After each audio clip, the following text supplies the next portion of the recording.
nothing but the you. Put your hand in the air and everybody. Ale, ale, ale, ale.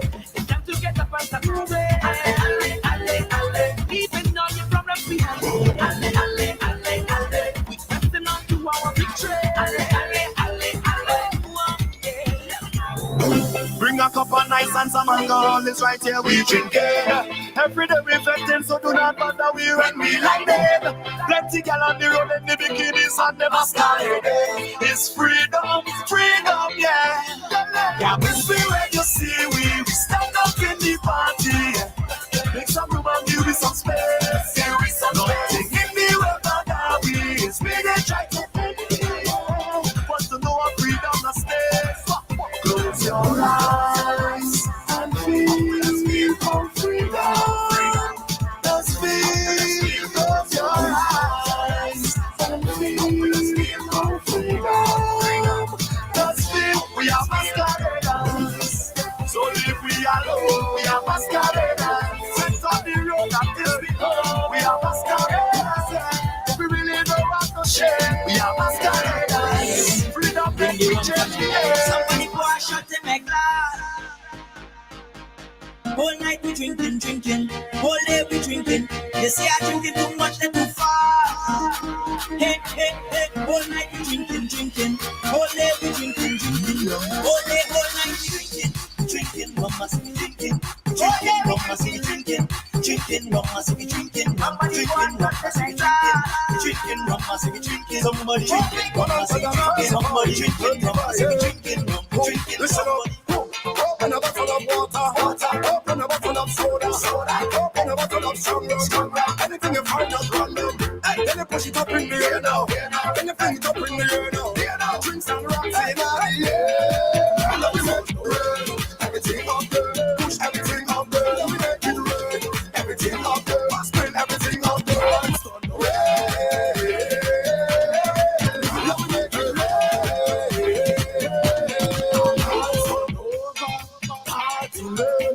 Long as it ever go hand and woman, we happy now. Don't know what them sober, never heard them sleep. Do not know what is stay at home, I don't know what's to shades. I only know how to get a man in a party, how to drink Hennessy and Jordan. All we know how to get on crazy. I don't know about this, I don't know about that. I only know how to get going mad, mad, mad, mad, mad. Jump up like I'm going mad, mad, mad, mad, mad. Get on like I'm going mad, mad, mad, mad, mad. Tell them no, ask me nothing or nothing else. When you're having a party, we there. Ain't nobody could stop we. We there, there. It's a special invitation for me. No general VIP. Ain't nobody else they could fit like we. Beware. Oh, watch our problem when we step inside the fence. And oh, watch our problem when we link up with the friend. And oh, watch our problem when we step inside the fence. And oh, I'm like a hotel.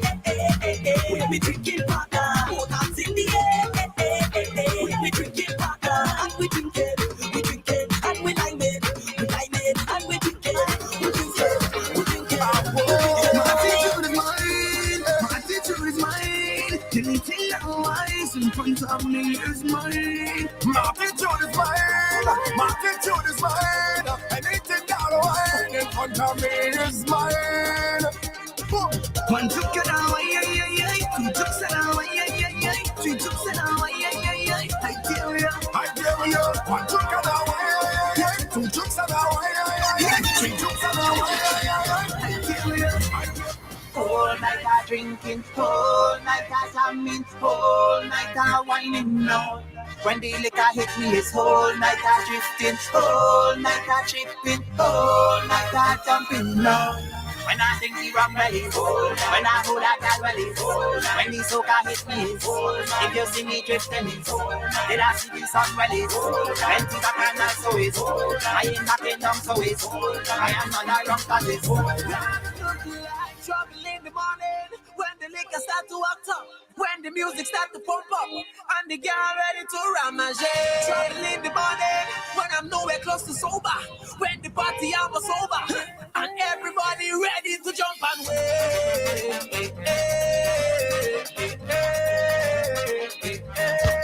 Ready to jump and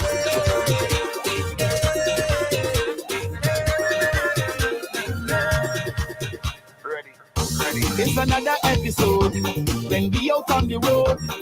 This is what we love to celebrate, to celebrate. This is not Hollywood. No, we don't come out the boats.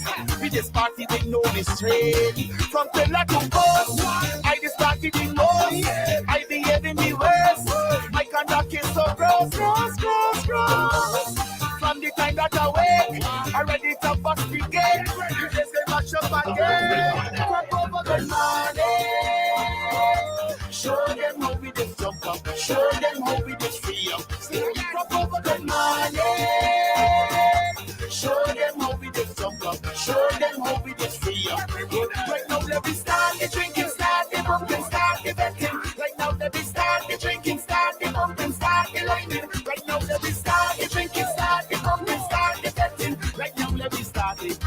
Right now let me start it. I out of my mind, looseness in my waist, not to answer shame. No shame, washing up my spine, making up my face, not to answer shame. No shame, they don't know me already. When it comes to party, I just whine and go down and whine and go down and whine and go down full stop. And everybody, they just talk about me with my hand in the air, rubbing my head. Why you know I'm doing it? Chill out. Tell me, can you feel it?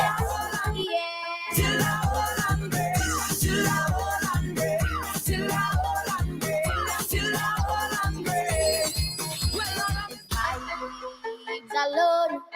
Tell me, can you feel it? Yeah. Vibes alone. That is what I'm feeling. Can you feel it? Oh, you don't know about rhythm. Watch the way we walk, we walking. Watch the way we talk, we talking. Watch the way we move. You don't know about melody. We just come alive. Each and every time. Major part of the life. Yeah. Feeling. The rhythm is all like a feeling. A feeling. Don't ask me how, we ready now. A feeling. The music is all like we feeling. A feeling. We coming down, 'cause it's vibe. Alone. Tell me how you feel it. Can you feel it? Tell them it's vibes and compromise. Alone. Tell me, can you feel it? Can you feel it? Can't you feel all this energy? It's all inside of me. Come on and follow me. Can you feel it? I'm giving you all my energy. Music is remedy. Come now, we make some memories. Can you feel it? Ladies and gentlemen, on behalf of Soca Team Boom, we would like to welcome you on board Flight 1069. Mission, St. Vincent and the Grenadines Carnival. Soca Aviation regulations requires that you fet with the Soca Team for the duration of this flight. Well, this is Cap in this thing, man, on the Flight 1069 with the Boom Soca Team. Real steel. Well, they done as your boy Casper G on Flight 1069. Boom Soca Team, don't play with it. And the shouting, hey, dicey call, Flight 1069, Boom Soca Team, destination Vincimas. Hey, tell them chemistry, Lego the gas mask. Once again, welcome on board and enjoy Flight 1069 with the Boom Soca Team.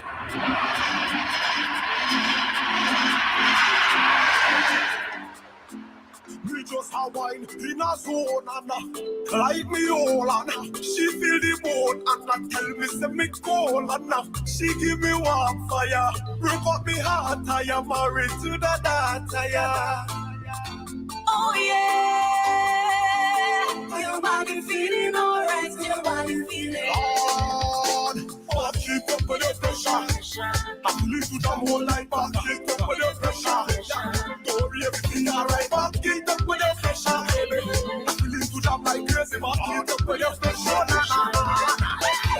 When you wine and go down this pressure, so hold me tight and don't let push. Wine and come up this pressure, so party nice and I would not go home.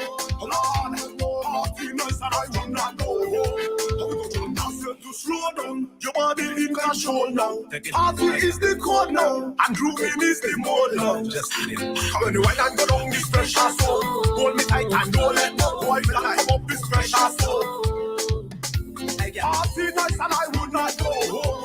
Lord, party nice and I would not go home. Jump, so when you wine and go down this pressure, plenty pressure. When you wine and come up this pressure, plenty pressure. So much element and so can you say. Is a roll up on boat and try to move it. Now the sheep we want to see up that our misty carnival. Just a missing ball, man. Singing to Barbie that Shady ball. Lord, raise up your legs, wine and go upside. Soca and calypso, feeling it. Even I start feeling it. Raise up your legs, soca and calypso. Show them how we go. Mash up the road again. Come on, wine and go down this pressure. Hold me tight and don't let go. Wine and come up this pressure.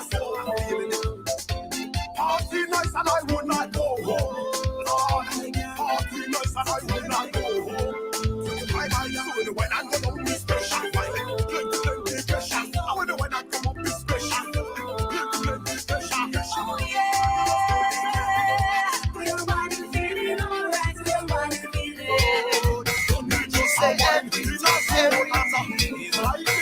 Must be beautiful. I'm big speaker, big chop, big dealer, big road, big road, big road, big road.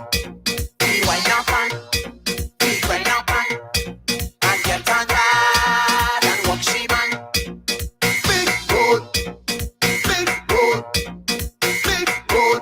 She want a big road. From the time she see the road, from the time she touch the road, she start wind up and get it keyboard. She want feel the bassline in she soul. She want a strong one who can jump she up on the speaker. One who can handle it and mix it up, make it sweet. No little than, just bigger than the highway in Tokyo, Japan. She want more space to when she waits. Cause if the road too small, it's traffic come in the place. She want big road, big road, big road, big road.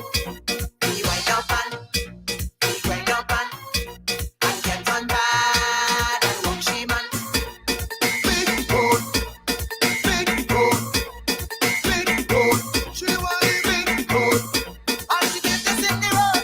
Traffic come in the road. This is Flight 1069, Destination Vincy Mas with the Boom Soca team. And the team is here, starting off your early morning. Big road. You ain't gonna let me serve the passengers something. Come to mind. How about just cutting and just Big. stop the captain from talking? Big.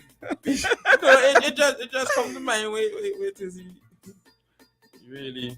It just come to Road. mind. Shady just So we think he playing. was talking about. He just playing naive there, you know. Shady was Ain't a nothing was subtle a about big that road. song. Shady was a I big road. never really thought of it till now. Shady, what is big road? What that's supposed Big, to?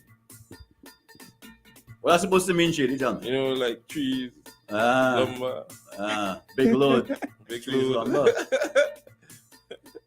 Pastor will have a day with you today. He into like today. paper or. You know But what I mean? anyway, I don't know what to do. I don't know what to do with you guys. For real. All right, guys. All aboard. Continue. You just need to. All right. You look. I'm pointing people to the exits and stuff. All right, guys. Yeah. Come through. We want y'all to come through. We're live on Facebook, so come through. Interact with us. Don't forget, we're on WhatsApp also. We want you sending your voice notes. I love to read, definitely, but I prefer to hear from you. Yeah. It's OMG in the morning right now, and we'll be running through some stuff that's happening right here. I'm just warning you, very little is positive, all right? So prepare yourself for that. It's mostly bad news, and I am so happy that Mario is going to deliver the bad news. I'm not. I hate delivering bad news. Yeah. So make sure you well- smooth it over. Huh? Smooth it over. Yeah. Before we jump into the bad news, let's do a roll call. Roll call. Good morning, Mary Providence, Zave Wilson, Morning, Fafinsky, Cleve. Morning, Mary. Fafinsky. You fight with that one. Highly favored child. Fafinsky? Is it Fafinsky? I think so. Mervyn Bob, Alicia, John, Bernadette. Good morning to you, and of course everybody that hasn't checked in yet. And I know that you're listening either on what's it called? Shout. Tune in. Tune in. That's right. I keep thinking of the server, server Shoutcast. Okay. Yeah, tune in, Radio Garden, all that stuff. Nice to have you guys locked on. All right, and Definitely. of course everybody Good morning. listening on the radio, the Good old-fashioned way. Good Good morning to you as well. Good morning. Ah, look at Good you morning. vibes up. Good All right. morning. Let's put some soak in the morning. All right.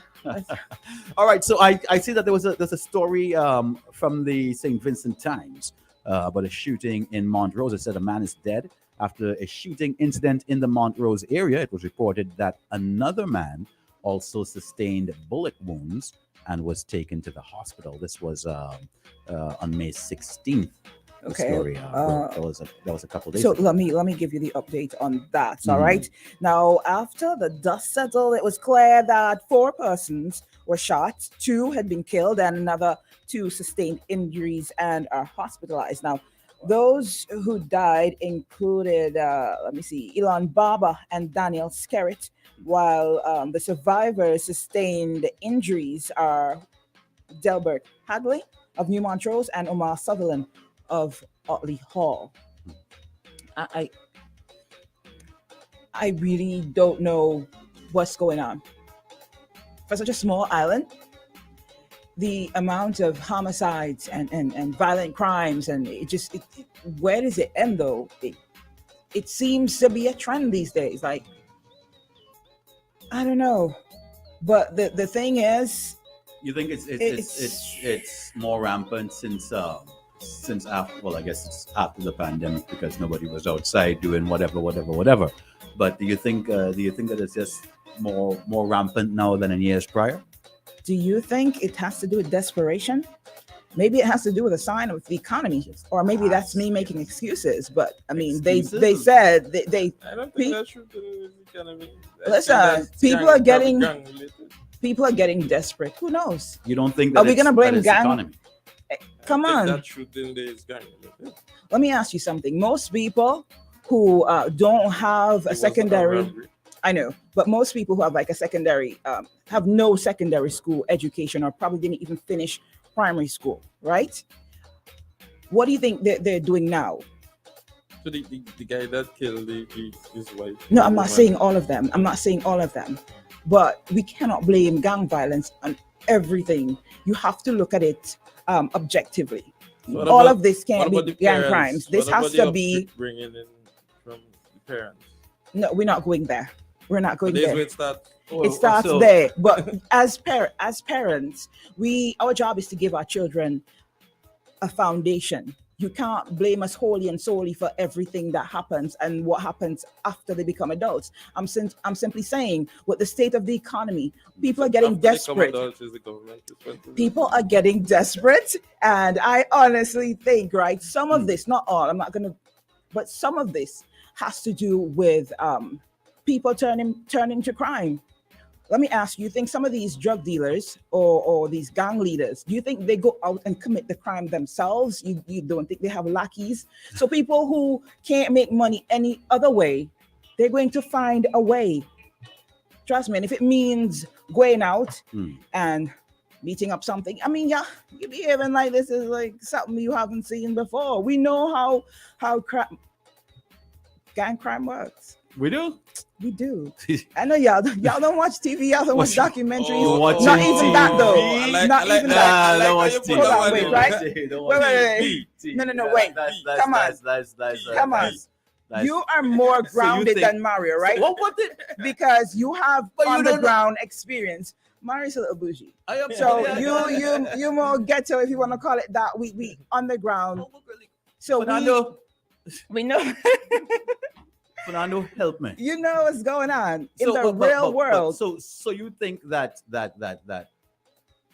this shows a sign of desperation in the population? The fact that there's been an uptick in violence and heinous crimes, murders. Stuff I like think that. it's a factor. I'm not going to blame it wholly and solely, but I think it's a contributing factor. And if you look at everything that's going on right now, how do you think most people are surviving? Those who don't have secondary, even people who come out of school and don't have jobs, they can't get jobs. They have their subjects, but they can't get a job. What do you think they're doing while they're waiting? If they're not doing their own business or something else constructive, what do you think those who can't wait, who don't have the patience, what do you think they're doing? You think they're twiddling their thumbs? Do you think they're just planning out crimes? I'll put in my piece, yes. I'll put in my piece. I'm not gonna be naive and think that it's not a factor. It's not all gang related. I don't think so. You think so? Not all. All is not. Exactly. I don't think Gang all related, is gang but- related. You never know. I mean, it's the most popular and logical thing that we will turn to say that's Well, why we have so much crime. But Bernadette says, well, they look at too much North American television and are unable to tell fact from fiction. Now, I don't know if that's in response to, what you said just now about watching TV, or if that's Exactly. or if that's in response to people, acting out what's going on TV in real life. what do you think? I think, don't know. listen, Look, back then, the community used to raise the kids. But now You it's can't even talk to them. It's TV and Exactly. and the music and and the I'm not blaming the children, music. I'm a DJ. So. way to take the blame off I yourself. be playing those kind of music too. I think there are a We lot all- of we contributing all- factors. We are yeah, man. Definitely. That's all I'm saying. I'm just saying it is a factor. And the children right now, they're more what should I say, in tune to social media, and that's the They're most more exposed to everything. Back then, you only had Channel 9. It's only certain things you could see on TV. But now, good point. you see every and anything on TV or on social media. I So think you're social media saying is just- progress is to blame for... I'm not saying progress. Oh, way to twist that by. Well, I'm trying to figure it out here. I'm I just was trying to simply- figure it out here. I was simply trying to say, right, Yeah. the best examples that are being set right now for children, the coolest examples, the flash examples, are what they see on social media, Right. and what they're seeing trending. So that is definitely playing. Look, I saw a video that just came out with a school right here. Everybody knows the school because the video is trending. Yeah. Look at how children are now settling their disputes, fighting. Yeah. I saw one in last month with a secondary school child dragging a cutlass going after another student. And then yesterday there was that fight. All right, but okay. In the media, right?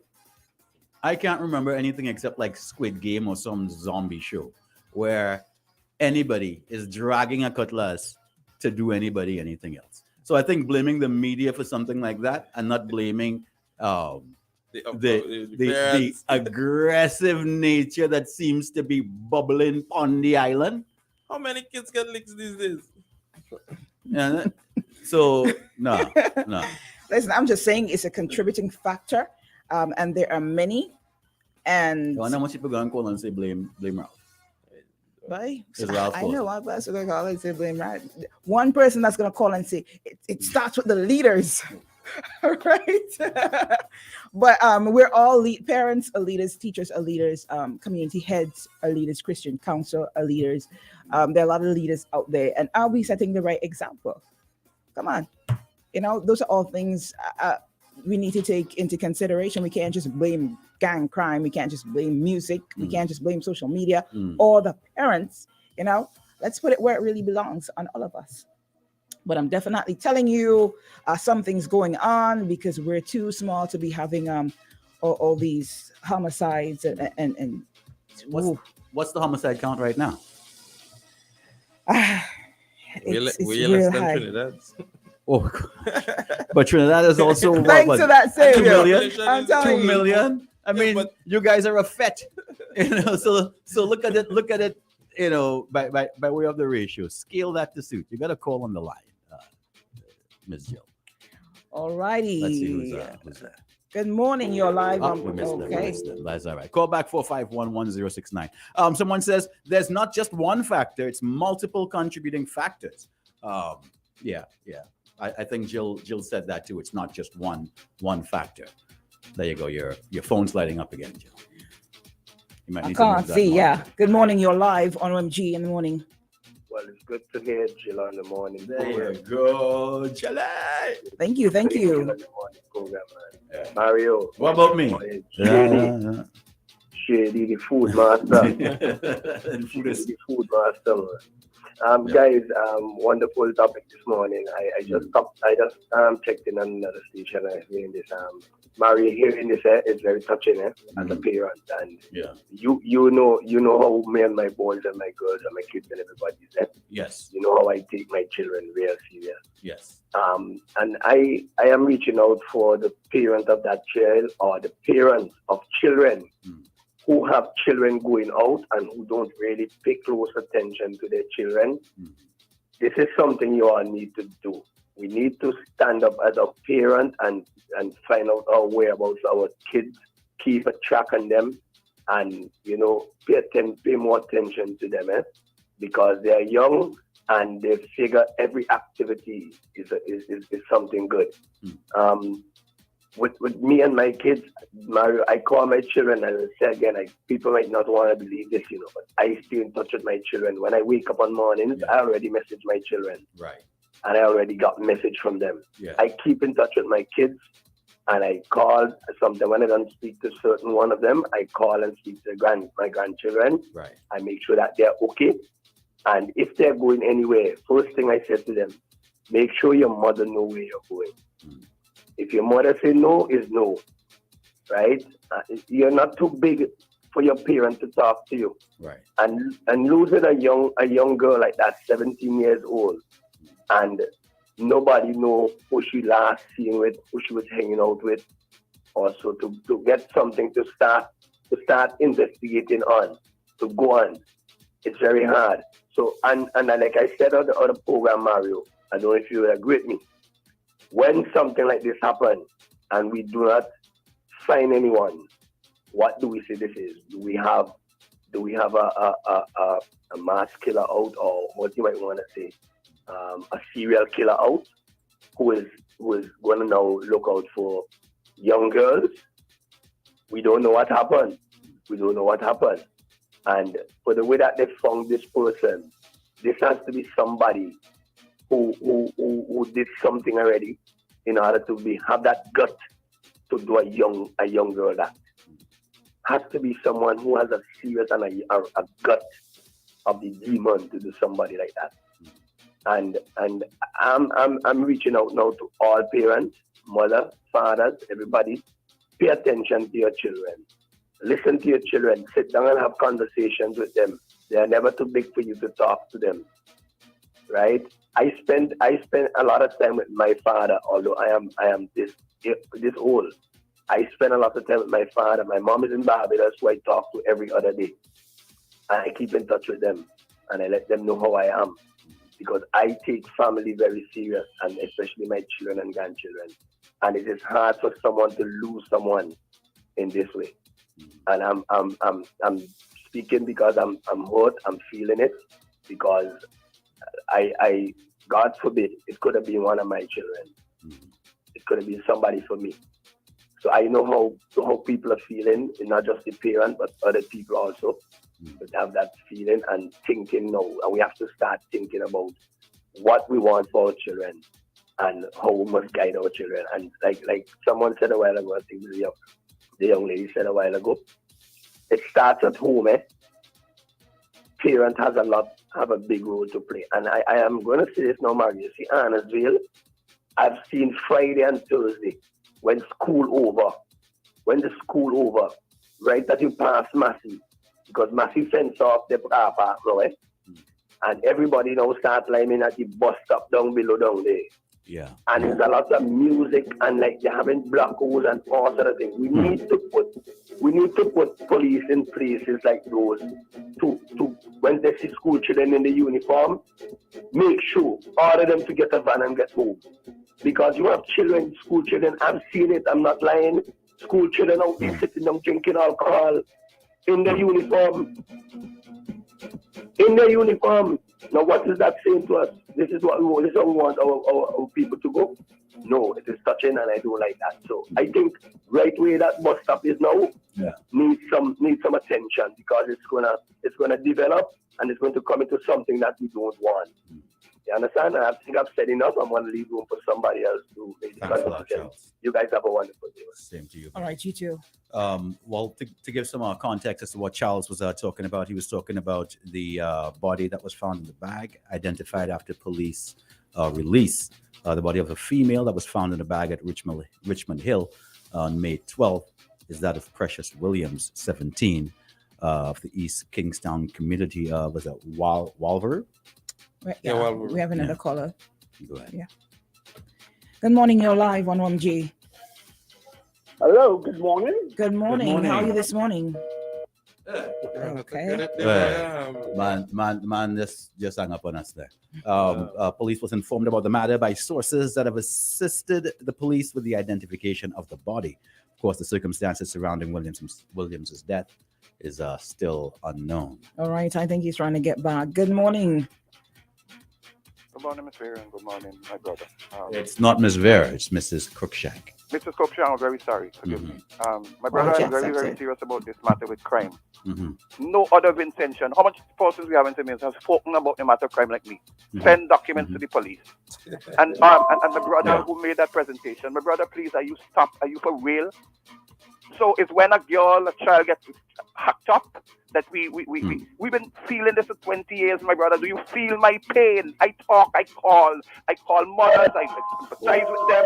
I spoke to my party, I spoke to sitting down, we have to help the young people. They promised that they would have put system in place. Police,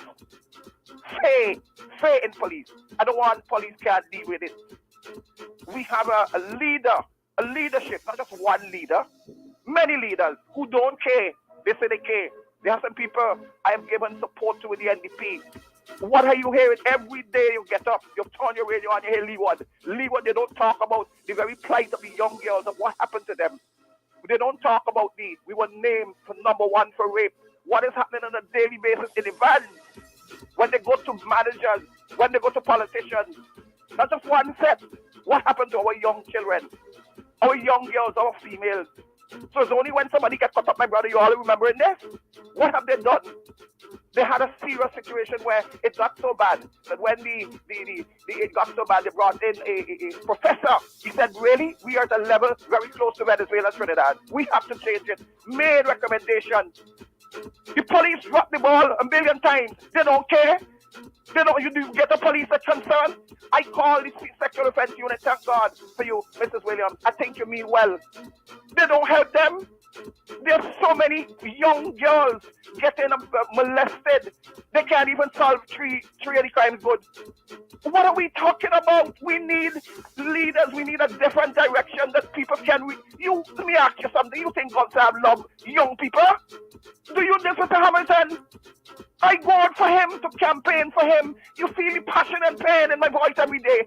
I said, vote for the comrade. Honey, this is what happened to me when I went to him. I said, really, were you all doing this to my comrade?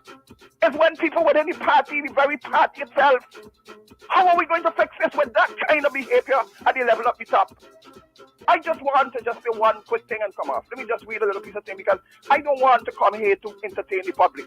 I just want to just read this one thing and come off so you will understand.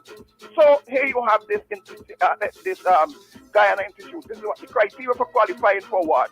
According to Book, a good governance, the achievement of human, academic, cultural, political, and national development, respect for human rights and freedom, and upholding the rule of law. The facilitation of a harmonious open society in which there is social equality and fair opportunities for all citizens to live prosperous, fulfilling lives, and protection of a respect for the poor and the underprivileged. This was the institute that took away the democracy for 2005 from Mr. Gonsalves. They were very clear, this guy institute, that they knew what was happening, rule of law in St. Vincent. We saw rule of law in DVI. We have absolutely no rule of law where our police force Force, our DPP, our Attorney General, our Accountant General, all let us down. Our police at the hierarchy level has failed us when a commissioner who did answer his charges against a young lady and then promoted. What are we expecting? Are we expecting to get worse? We have some politicians in the NDP that all they're concerned is to put their hand to get our taxpayers' money. Where is Dr. Friday paid? Where is the talking that these politicians paid? Well, we have Dave Roberts, we have Slider, we have Abraham, we have Miss Vera, we have you, my brother, on this radio station on a daily basis, begging for help. 20 years, it's going to get worse. We have to get Gonzalo and Friday on out. We have to get leadership. We have to get back good on law. We need our young people. All right, now. Okay, calm down. God very much. All right. Man, drop the mic on us there. We've got a voice note there, Noah, but we've got some messages that we have to do as well, too. Okay. Not? Yes, so we do. So and then we get the in your craw when you come back on the other side. Right? Okay. In your craw. I'm just trying to keep us on time because it's almost 7:30. Okay, so we have a call. got one more All call. right, let's Grab take it real quick. Grab it. Good morning, you're live on OMG. Good morning. Good morning, you're live on OMG. Yeah, good morning. I don't know what happened to me a while ago. I was on, and the next thing I just find myself not speaking to anybody. Yeah. Well, the usual response you'll get when we have something like what took place recently. Barry, I was looking for you. I wanted to know how much you know about the top cop, the former top cop, what do you call it, Gary Griffith. Gary Griffith in Trinidad and Tobago. Real bad guns. For real, I think he's awesome. Gary doesn't play. For real. He don't take quarter. For my disappointment, I don't know if he's going to find the answer now getting into politics by launching his party. I don't know if the party has been launched as yet, but he has this new party. I forget the name of it. Some ATP, I think, is the abbreviation for that party. Anyhow, what is going on here? I hear the last caller very emotional as usual. Sometimes when you get too emotional, you lose control as well. I've been in the business a long, long time. I've been around talking for nearly 50 years now when it comes to our social and whatever issues you're faced with. But let me ask this question. Does God play a role in our lives today? Do we respect God in our lives today? Now, when I speak like this, I'm not a Christian, but I listen to Christians who, some of them are very strong in advocating and preaching the word of God, but then when you hear the shout, some of them turn around and turn to be the devil or to be involved in so many ill doings and so on. But how much does God? Let's just think about that for a while. Do we have a spirituality in St. Vincent and the Grenadines when it comes to nation building? Over the years, you've seen the decline in church attendance and all of that. I think there is a need for a new awakening in all what is going on. I don't know if I make sense, but we all born, we all come into this world, we all come to face good and bad. And if we cannot adopt certain behavior, or if we are not trained in a certain way to conduct ourselves, we are going to go haywire all over the place. So, not St. Vincent and the Grenadines alone, but we have to be concerned because people like me, who has been around, it never used to be like this. I remember the days when people were more people, human, treating one another in a way. The material world we live in now. We all want to have a Lexus. I don't even know somebody name of the brand name cars, and all these are attractions for us, and we have lost the real meaning of life. So all these things you got to look at. It's no surprise with what is happening. I try to reach out to a lot of young people. I get a nice feeling when I talk to young people and those who want to listen. But we all have to play our part. We all have to play our role. Thank you. Thanks a lot. All right, thank you. Mario, someone said Trinidad population is 10 times ours. That's what I'm saying. And their murder rate is more than 10 times ours. So even if you do ratio, Trinidad is still worse. It's still worse than ours. What kind of troubling thing is that? What kind of upside down? Who gave us that? Anyways, I don't see how this is the opposition leader fault. I don't see how this is the leadership fault. I don't know. So you guys are gonna have to break it down for me because I see it as an erosion over time. Yes, exactly. That created this, and I would put it that way and too. I'm not I'm not saying that it's this person, that person, or the other person, but the dominoes fell over time. And if this is unpopular, this is going to be unpopular. But if this is the attitudes that you cultivate, then what do you think is going to come back in the end? So to sum it up real quick, you reap what you sow. And like Shady said, it's a collective effort. I don't think one person is to blame. I can't, with all honesty, I can't say that. There are different factors that's causing all this. Yeah. But like you said, Mario, we gotta commercial break. Yeah, take a commercial break, and then we come back. We'll get into some of the responses and take whatever's in your craw. Come on, let us know what's in your craw. All right. Sponsored by MetroSynth, of course, and the CDC. That's right, Vinci Mas. Things nice again. Check them out. The entire calendar will be online, and we'll let you know what's going on. Get on board with the Boom Soca team on Flight 1069. Isn't it good to know that no matter where you are, you're covered? Isn't it good to know that no matter where you are, you're covered? Covered by a company owned by Vincentians that understands your unique insurance needs.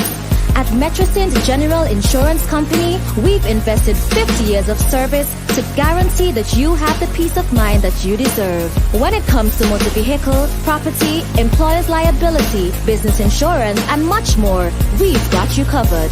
Our professional and friendly staff understands your needs and ensures you understand your options. MetroSynth General Insurance Company.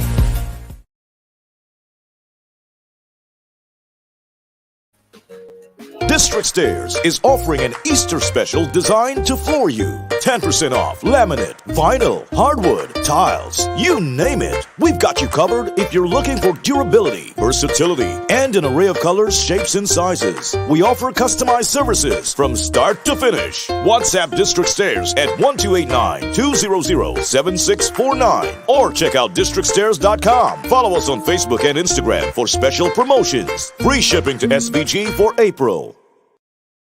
Should do. You see these signs, do what's right. Put a stop to child abuse. See, suspect, say. Among friends and families, a message from the Child Development Division within the Ministry of National Mobilization in collaboration with UNICEF.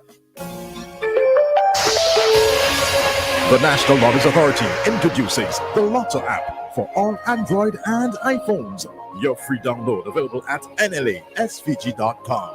Whether it's home, work, or simply having fun, get all NLA game results at your fingertips. View all draws of the National Knowledge Authority on your handset or tablet with the user-friendly Lotto app. Download today at nlasvg.com. The Lotto app. Always be sure you settle for more.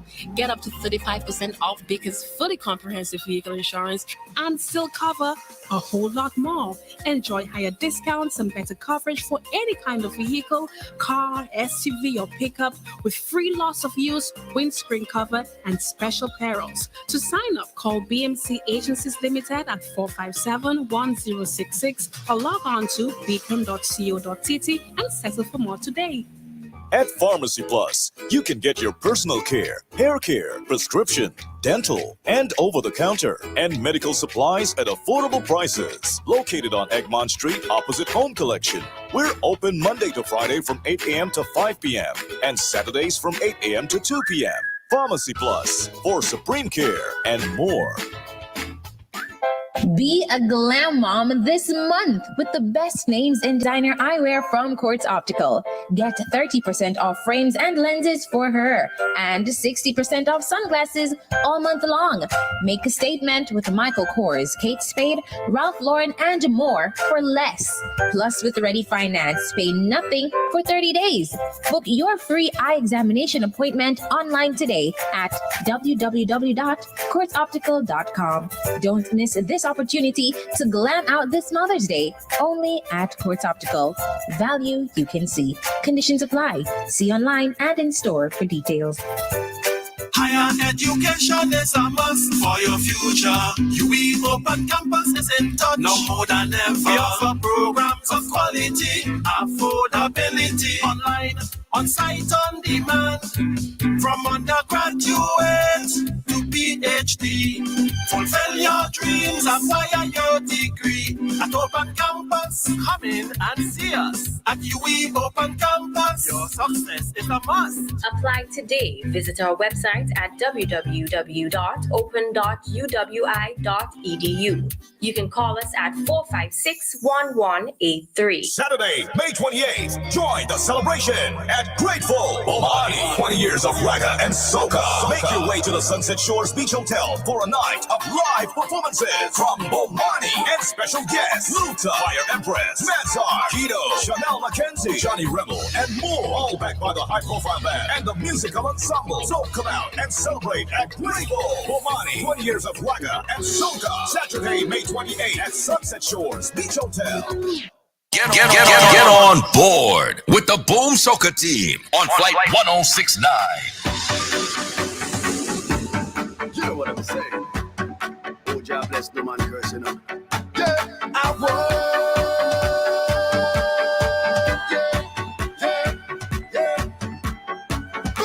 Put your hands on my eyes, cancer. Show me a signal out there. All hard working people, don't make the devil defeat you. Anything bad mind won't fail. Righteousness always prevail. We burn bad mind and burn evil, but it's not an easy road. It's not an easy road. It's not an easy road. No easy road. Put your hands in the air and jump and tell them God people will rise above. Good people will rise above. Job people will rise above. We will rise above. Good people will rise above. Job people will rise above. Tell me ask them, where the devil I go? Where the devil I go? Where the devil I go? Not here, we bad mind I go. Bad mind I go. Bad mind I go. Get not here, we got the heart I go. Got the heart I go. Got the heart I go. Get not here. Put your hands in the air and jump and tell them. I'm a singer, God people will rise above. Good people will rise above. Job people will rise above. We will rise above. Good people will rise above. Job people will rise above. Boom, stand up right now, let me say. One people and one family. Live good with your neighbors them. I'm shut up to the haters them. Give thanks to the Almighty. Grant me strength to face and explain. Bless the elders and the children, cause it's not an easy road. It's not an easy road. It's not an easy road. No easy road. Put your hands in the air and jump and tell them God people will rise above. Good people will rise above. Job people will rise above. We will rise above. Good people will rise above. Job people will rise above. To the youngsters, where the devil I go? Where the devil I go? Where the devil I go? Not here, we see it on never. See it on never. See it on never. Not here, we bad mind I go. Bad mind I go. Bad mind I go. Till them not here. Put your hands in the air and jump and tell them. I'm a sing say, our people will rise above. Good people will rise above. Job people will rise above. We will rise above. Good people will rise above. Job people will rise above. This is Flight 1069. Destination Vincy Mas with the Boom Soca team. We put them marry, right? Why really here? I don't care. I'm telling you, it is what it is. Yeah, before we get into what Mario said, I want to just get on board right now. Yes. All right. Yes. Flight 1069 right now. We're in OMG section, and that is the front part of we should call this what? First class? Of course. No, this is more than first class. This is first class. No, don't even try that. I'm telling you, this is the classiest class of the classes. Anyway, before we get distracted, Shady started. Say what Mario said, or you're gonna let Mario fight this own thing. Well, I am fighting nothing. What I'm telling you is, if you want to have an attitude of a big city, of a metropolitan, and try to grade yourself on that curve, you can't be having pigeon coop mentality. So Shady said, and I 100% agree. We call it immigration. We ratting out. We can't stand for this. You can't be thinking like you're a pigeon and want to be part of a metropolitan world. It can't be one or the other. All right, and we need to give context on it though, because people just will Mario say that SVG is a pigeon coop. That is not how it happened. So you had to give context. I should hang you out to dry, but that's like cutting off my nose to spite my face. You know? Anyways, but let me start from the top, right? So my daughter got sent home because when she was doing online school, she bleached her hair, right? A good bit of the girls there did that, right? And a lot of those same girls, they still have that color, the bleach color going on, because your hair is growing out. Now, I cannot color her hair back black now that she's gone back to school, right? Because it'll damage her hair even right. further, right? We've even clipped the ends just to speed up the process, facilitate the all growth. right? Exactly. So we were approached by the principal. She was approached by the principal, and we spoke to her and we told her the situation, and she was fine. But it so happened that principal has now retired, and the new principal met my daughter and told her that she has to make sure you get a color or black up your hair before you come back to school on Monday. And don't tell me you can't do it, and some other stuff. But I thought it was very disrespectful, because she's like, I don't care how you get it done, just do it. You can't come back to school until your hair is black. Now, what blows me away is that there are other children, you understand, who have the same bleach. They're other girls with different color hair. Put aside the fact that hair has nothing to do with the learning process. I don't understand how the color of your hair affects that. Yes, the school has rules.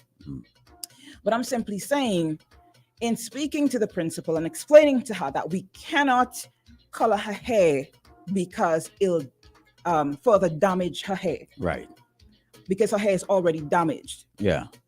You understand? So at this point, we're just trying to clip the ends and let it, nature take its course. And she said, well, we're not talking about any of the other children. We're talking about your child. So don't focus on all the others who didn't get sent home for their hair color. Yeah, focus on yours. Yeah. So we actually had to take it a little further and go to the ministry. So we're now awaiting response from the Ministry of Education, from someone from the Ministry of Education. But I have a feeling if I had gone there instead of my husband, there would have been a different outcome. Let me tell you what's sticking my crow. I find a woman that's the other lot, Those are not man to do a woman job. Definitely. Why you you will guys not lead with get the such, same outcome. with such negativity? You know what? We got counsel backstage. Plain talkers up here. You rather the child miss school. Yes. Was that part of the school rules that you can't have blonde hair? No, you can't have blonde hair, but I think you can color your hair. And honestly, I know there's a rule in there somewhere about it. I think council might have a case. Rather miss school. Yes, but that's what pigeon coop mentality. That's why I said you can't be thinking like a pigeon and then say that we're part of the world. Nothing is wrong with the child head. That's not stuff. Anyways, let me have a counselor to say about this, before I get in trouble. Plain talk. Plain talk with JomoThomas. So much things to say right now. All your talk now. On OMG. Alrighty. Let's bring the council forward. Shady, help me out here. I can't touch anything. I can't do anything. I don't have It's unfortunately we don't have Jaleel this morning, but Jim is always an excellent substitute. I'm not sure where the baddest man in radio is. I haven't seen him for like a while. I hope he's well. I hope he would be back with us soon. Yes. I want to talk this. Well, I don't know if there's something you all particularly want me to address. If so, let's do that, and then I can always. Couple things, council. Sure. We spoke just now about Jill's daughter having when she was doing online schooling, colored her hair, right? Dyed it blonde or whatever. She didn't dye it. She bleached it. Bleached it. Sorry, right? And got permission from the principal before, right? And then this principal left. Somebody else came in and is telling her, black up your hair or don't come back to school. Well, I don't know. I mean, it all depends on what people are doing. I think we make too much of these things. If a child has a colored hair, it all depends on how loud the color is, though. I mean, I never understand the people who walk through the town with blue hair. Or, I mean, if it's carnival time, I could understand it, but generally, I think sometimes, depending on what we do and what we say and how we address, some people are screaming for attention. At least that's what the psychologists say. But if the color is not very loud, I don't see any reason why the school should have a prohibition against it. But that's just me. I'm a libertarian on these kind of matters. I am very permissive. Right. But some schools are very conservative. I look, these are different times. It's not 1950s. That's what I'm saying. If this child is doing really well, and she is, she's clearly on top of her schoolwork, but she chooses to color her hair. What's the big deal? If the child is not doing well and is concentrating on long nails and colored hair and all kind of other attachments that seem to be destructive or a distraction, then I would see the school may want to think about that child, have the child see a psychologist or a counselor or something. But she's like not the only one, though. She's not the only one who has a different color hair, and there are other students with a louder color, and she's the only one that got sent home. Well, that's the other contradiction. Then it becomes discriminatory, and it cries out for some kind of attention. I was talking to a barber recently who was complaining that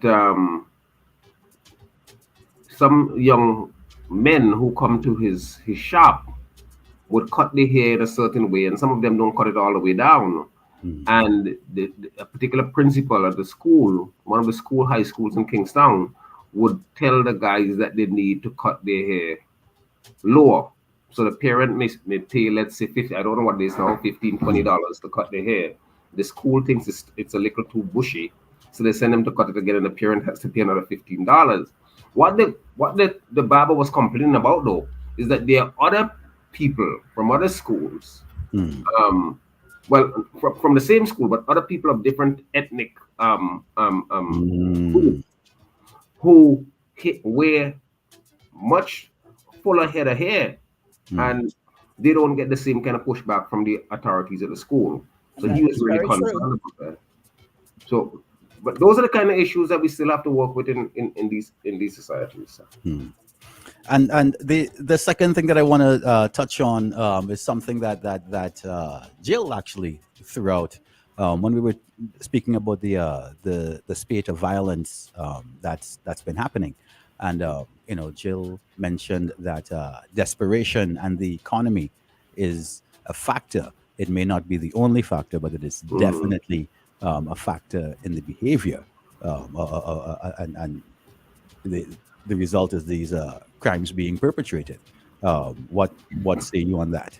Well, I have had a really running conversation with my good friend. His name eludes me now. Young man, brilliant young man. Emmanuel Kwashi, just right young man, just finished up a PhD from one of the schools. I think it's Glasgow, the University of Glasgow. He's of the view that economic conditions are not the prime mover of crime and criminal activity and criminal violence. I happen to differ. I am more in keeping with the views as expressed by Jill, that the social and economic conditions of a society helps to explain the kind of temptations that may lead to violent action. For example, there's a clear disconnect in this society, not just in this society, across the world, in capitalist societies generally, where what is projected as the good life, the society does not offer the wherewithal for most people to get it, particularly young people. So this is why 50 Cent says, for example, he's prepared to get rich or die. And a lot of young people, a lot of young men particularly, embrace that notion. Yeah. And in addition to that, is that young people don't think anything can happen to them. Young people don't think they're going to die. Young people don't think they're going to get caught in illegal activity until they get caught, or until they're dead. But if they die, they don't know. So I think those are some of the prime movers. It is not by chance that the overwhelming majority of people who are in prison are of the lower economic status, lower economic class, because the society is not providing for them in a way in which they can eke out a living that may keep them away. Some people say, well, if economics were the primary motivation for crime, why is it more people don't commit crime? And the fact of the matter is that people are socialized and socialized well. Society has socializing agencies, the church, the school, the police, the prison, all of those. You are told if you do bad things, you are going to be punished. In fact, the whole question of not embarrassing your family, your friends, yourself, all of these are inhibitors that may stop you from doing something that may lead to some kind of criminal sanction.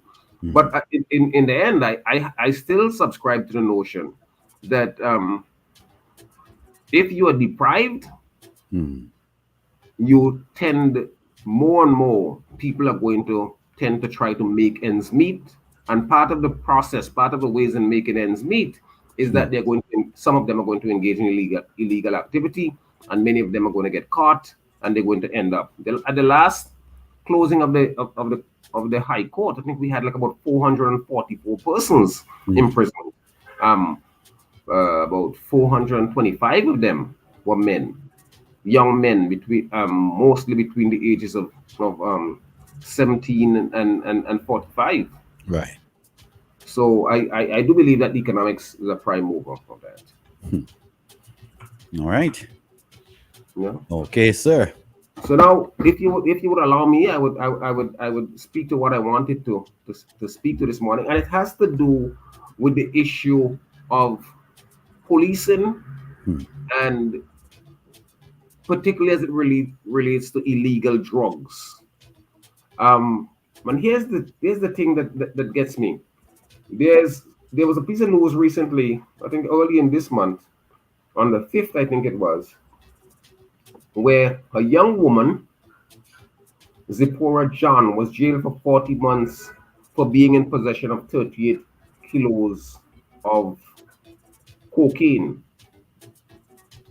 38 kilos, that's like about 38,707 grams. She's 32 years old. She has dependent children. It is said that the street value of those 38 kilos are about $1 million Eastern Caribbean dollars.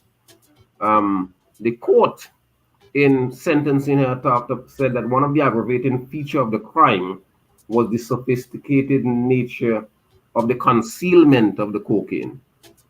Well, the concealment of the drug.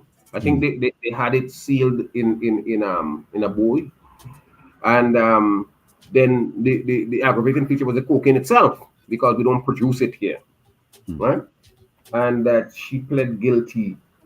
And then there was a piece that talked about an Ovia man who was caught with 3.6 kilos of cocaine. And on January 22nd this year, we were told that there was a police raid at cocaine raid at a clinic in Ovia. And then on January 24th, 2022, we also learned that the police snatched 54 kilos from a health clinic in Ovia. And some years ago, there was a story where the police apparently went to a house in the Sign Hill Bay section of Sign Hill, in the area of Sign Hill Bay, and literally found the house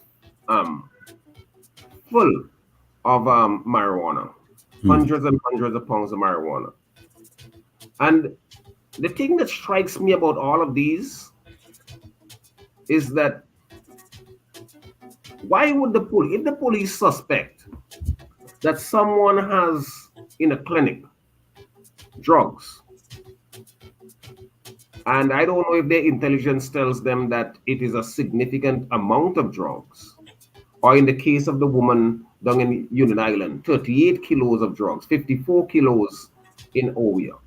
Why would they go in there and snag only this nurse or only this woman, Zafora John, in Union Island? Why not do the kind of investigative work to see if, well, not if, it has to be that in the case of the 32-year-old woman in Union Island, the nurse in Ovia, that they are doing the bidding of somebody else. They are doing the bidding of someone higher up the chain. And consequently, it would seem to me that you would want to get the person higher up the chain. For example, when the police suspected that there was the house filled with marijuana at Sign Hill Bay, when they went to that house, there was no one in the house. So they didn't even make an arrest. Right. They simply went there and got the drugs. Now, why would you want, what kind of policing is that? Where you would go to a house and capture the house, take over the house, and just walk away with 600 pounds of marijuana, let's say. Or why go to a clinic and walk away with 54 kilos of cocaine? Or go to an island and walk away with 38 kilos of cocaine and just arrest a woman in an island or a nurse in Ovia? Because you ought to know that there's somebody else behind that. And it goes to the point that Jill was making earlier, that these women were probably brought into the loop either by lovers, because a lot of women are brought in that way, by their lover, by their significant other, by someone who's paying them to do this. So you want to wait to see who the person is, or whoever else may be involved in this deal. I gotta tell you, I don't know if many of you paid attention to the affidavit by the DEA officer, whose affidavit was the basis upon which Premier Foy in BVI was charged for money laundering and drug possession and so on, or drug dealing. But in that affidavit, I was struck by the fact that one of the things that a DEA agent talked about was that he was posing as a member of a drug cartel from Mexico. He said in that affidavit that, look, from time to time, if you get involved in this activity, from time to time, we are going to send some dirty cocaine. And it's not going to be valuable, but we would send it, you would make a bust and say, Well, all right, it shows that you're cracking down on cocaine trafficking or cocaine dealing. And I got to tell you, I was really taken by that point. And to what extent, sometimes when we hear these developments taking place in these parts, whether it's St. Vincent or Trinidad or wherever else, Bahamas or wherever else, and we hear of a bust, is it really a bust or is it really a decoy? And I say that to say that if we are serious about drug interdiction and stamping out drugs from our society, we have to go to the head of the fountain. I'll give you one other example to make the point. When I was practicing in New York, I was fortunate to represent a young Japanese man who was actually the grandson of a former Japanese prime minister, former prime minister in the 70s called Kakui Tanaka. Young man, I think, was Yoshido Tanaka. And he had become involved. The Tanankas are a rich Japanese family. He was going at the United Nations. He was living at the United Nations hospital hotel, and had been going to a university close by. I think it was NYU. But he got involved in selling drugs, and he would move this drug from New York to Arizona. And the DEA suspected that he was involved in drugs, and they set up their cameras and their audio. And they had this man from his hotel door in New York to his hotel door in Arizona. So when we finally went in and I decided to do a plea deal for him, and the DEA showed the evidence that was there, we had no choice but to cut the deal. Because had he gone to a full trial, knowing full well that he would be convicted, he would have gotten even more time. I think he ended up getting 60 months, which was like about 5 years in the federal system in New York. But I say all of that to say that proper policing would lead to a greater return, in the sense that we don't just snag and send to jail the person, as in the case of Miss John in Union Island, or the case of the nurse in Oya, but we get the people who are really involved in serious illegal drugs. I mean, if someone has 54 kilos of cocaine, I mean, they're moving stuff. Right. And you don't want the nurse, you don't want the dependent woman, 22-year-old woman. You want the people who are really involved. So I don't know what the police is doing, but evidently they're not doing their work properly. That's my take this morning. So the optics to you, I just making sure that I'm processing it properly. It's either that they're inept because they're just doing a bust and not waiting for the bigger fish. But that's the point. Or why do the bust? You don't want in essence, of course you want the drugs. Yeah. But you want the bigger fish. You want the fish. You want the whale. You don't want the sprat. So you don't want the cavalli. You want the whale. You want the barracuda. So it sends the optic. Is it by default or design? Well, let me leave that alone. No? That's the question. I mean, sometimes we say that we are tough on crime. Because the other point that I want to make on this is that the Court of Appeal has said that once you are above a certain threshold in terms of volume, amount of cocaine, you are going to attract, or you should attract, a custodial sentence. But increasingly, we are seeing courts fining persons. Sure, the fine is a big fine, but the court has clearly said, no, people should attract a custodial sentence, because if somebody is really moving a lot of drugs and someone in their network get caught up, they may be able to pay for the person not to get a sentence. Because if you are serious about justice and you are serious about curtailing drugs, it would seem to me that you don't just want the money that would come from the fine. You would want to set an example And part of the example in fighting illicit drugs, illegal drugs, dangerous drugs, is to make sure that when you catch somebody with a significant portion of contraband, that person pays the penalty and that person goes to jail. I mean, guys, with 200, I remember I represented a guy with 200 pounds of marijuana, I think it was, and he went to jail for 11 years. And people are getting caught with what? As I said, 38 kilos of cocaine, and they get 40 months, which is just over 3 years, 3 years, 4 months. And that illegal drug, that cocaine, is, we don't produce it here. It comes from someplace else. We grow marijuana.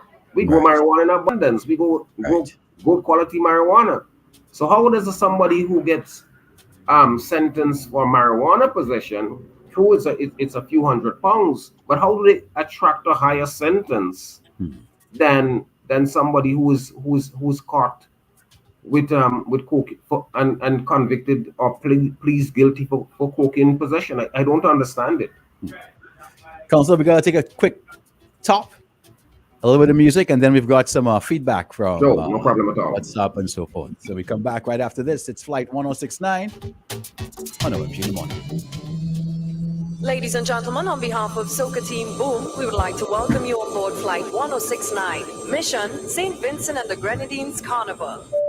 Yo, King Baba the Rum King, representing for Flight 1069. SVP, Tony up, ma! What we telling them? When I call, give me boom. It's your boy Lucky on Flight 106.9 with the Boom Soca Team. Yo, it's Skilly on Flight 1069. Boom Soca Team. You know the vibe. Late arrival. Yo, it's your boy V Fresh Cut. Boom Soca Team on Flight 106.9. The use of all electronic devices and social media networking related to Flight Soca 1069 are welcome. Catch us on Instagram, Boom 1069, and Facebook 1069 Boom. Once again, welcome on board and enjoy Flight 1069 with the Boom Soca Team. Everybody talk about the young folk, anybody who has a split.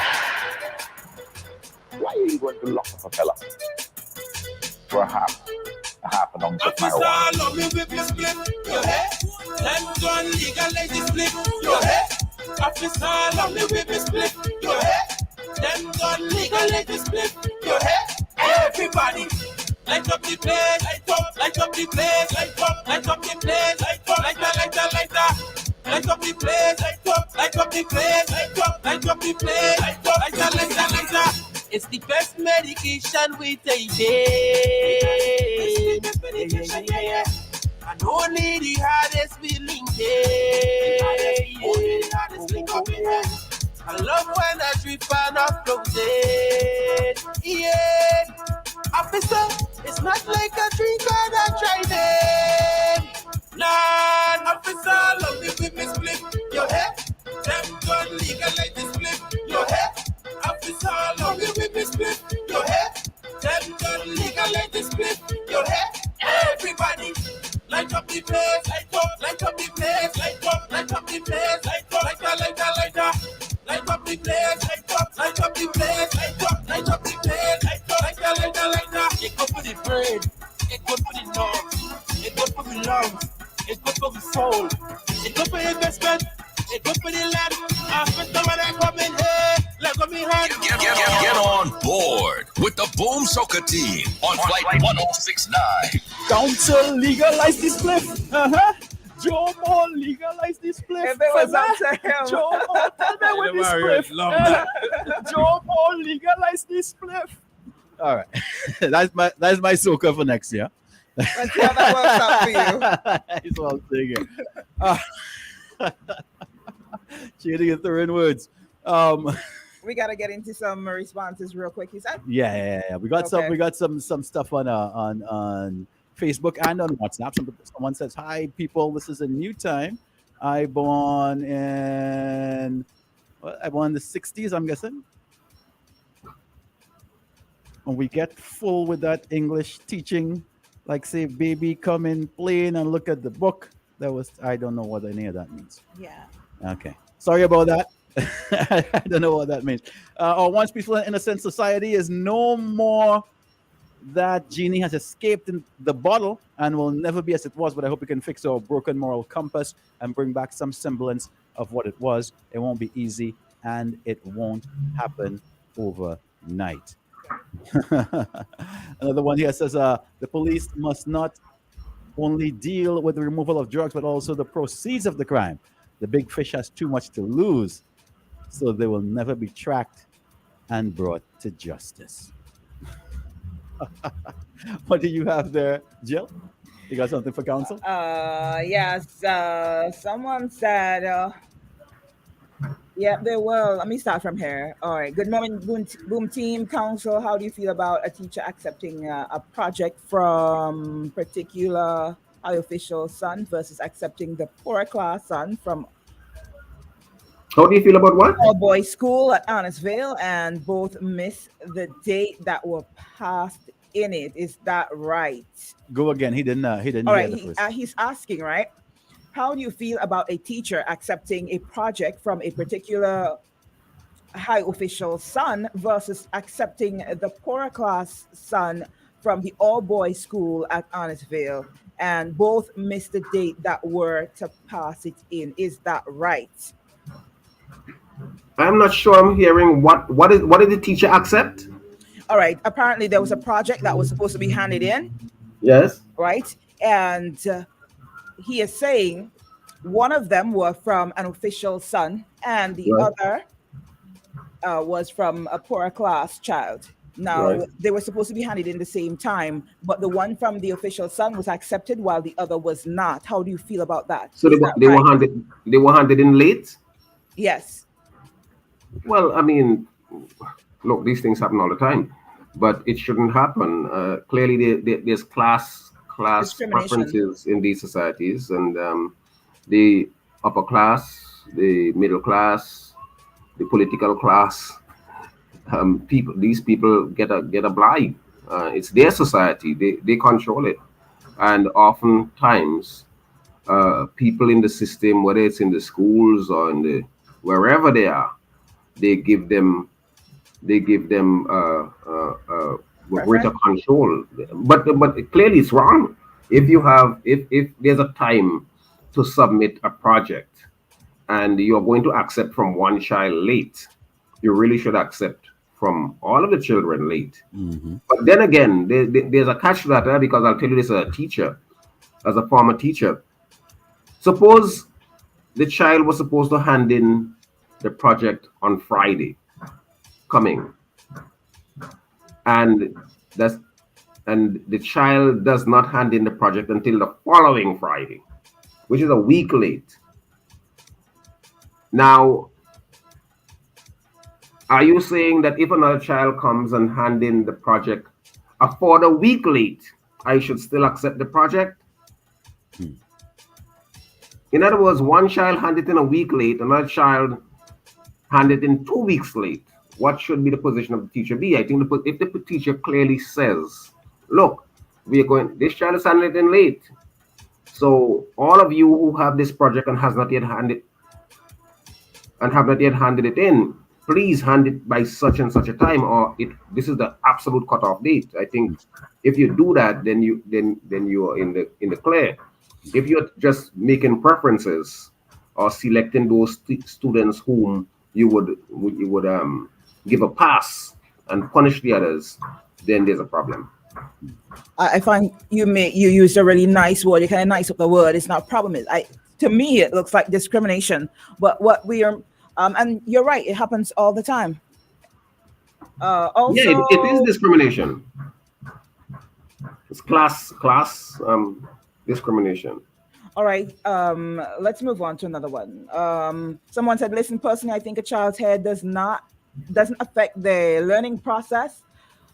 From it's a form of expression which is already being choked out with the use of school-wide uniforms. I think that maybe we should be asking why the teachers are more concerned about the students' hair when the other pupils aren't bothered by it. It's about control, where they cannot have any, and I feel as though the instance in which you restrict how someone expresses themselves is the instance where you start to question why the rules are the way they are. All right, that's what was Well, but there's a problem with that though. This is a school, so this notion of expressing yourself, I think there has to be rules and order. If there are rules, this is not Carnival Day. This is a school. So this notion of expressing yourself, I mean, there has to be some limits if you're in an institution. In other words, if you take the police department, they may have the police now. They're getting into. I knew it when I lived in New York, for example, or in Washington D.C. You would go on the train and you would see police officers, and they're dreadlocks. Sometimes they come on as if they're looking homeless and all kind of thing because they're doing undercover work. So there's certain give and take that you may take that you may allow for depending on what you're doing. But if you're in a school, I don't think that anything. I think while you should not be tight jacketed, straight jacketed, there has to be some limits as to what the students will do. They're there to learn. Children should learn. You don't have a child don't have to buy food. He doesn't have to be concerned with rent. He doesn't have to be concerned with how he gets his clothing. The central thing for me for that child should be to learn and try to make sure that he or she puts him or herself in a place that if mom and dad and auntie and friends are not there, that they can take care of themselves. Right. Let's see what's on the voice note. All right, we have a voice note. You know, the other morning I listened to Jomo.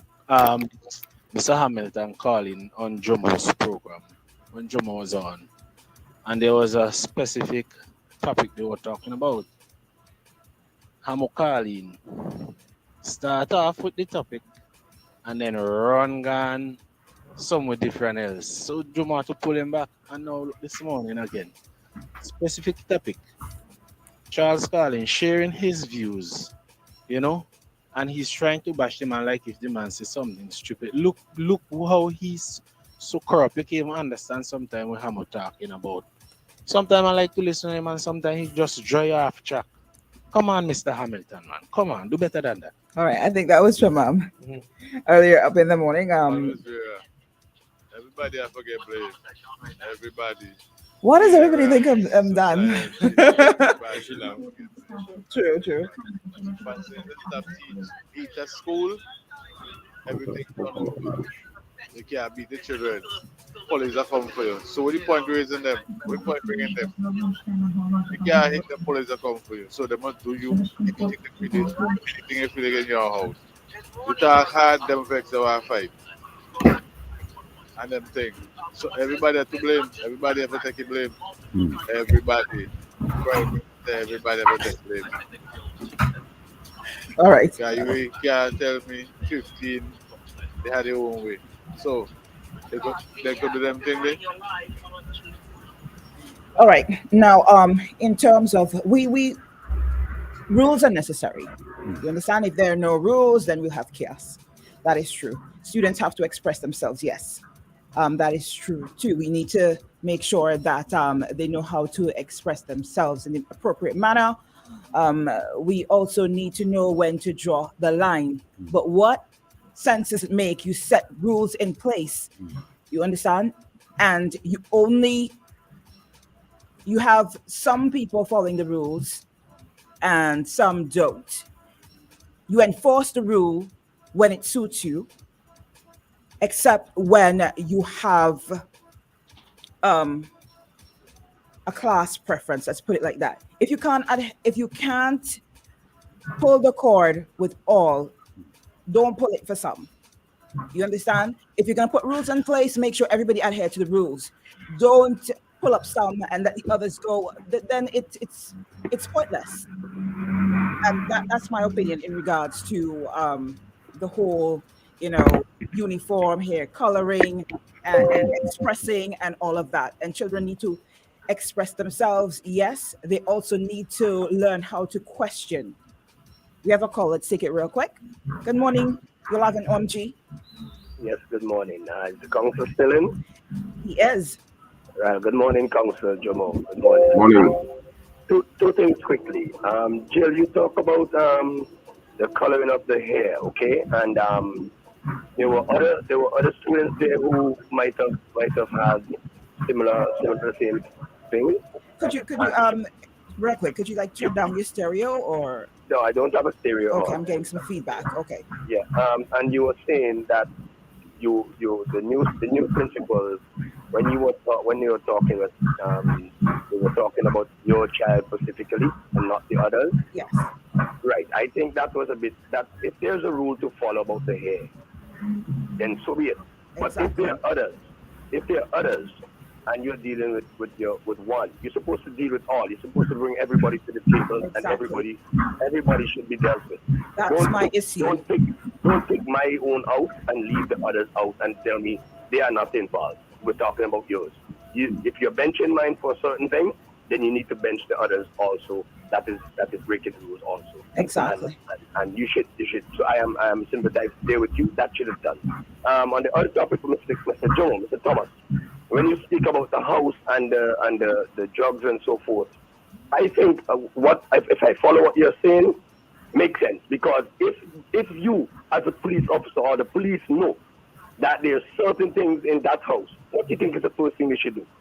Get some other officers, plain clothes, or go somewhere and stake that house out. Someone must come and someone must go in there.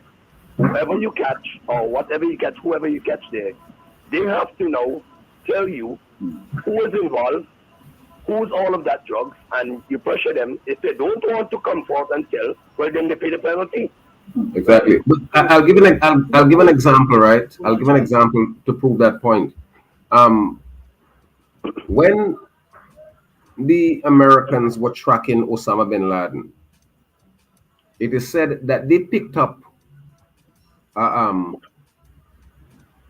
person of interest in the Pakistani city of Peshawar. Peshawar is to the north. And they tracked that person of interest. Apparently, the person appeared on some communication device, a cell phone. And they tracked that person from Peshawar all the way down to Rawalpindi, which is a city in southern Pakistan, 700 kilometers away. And the person went into a building. And they were convinced, the American intelligence people were convinced that the person who was in that building was a high-profile person. They didn't storm it immediately. They staked that place out for 9 months. 9 months.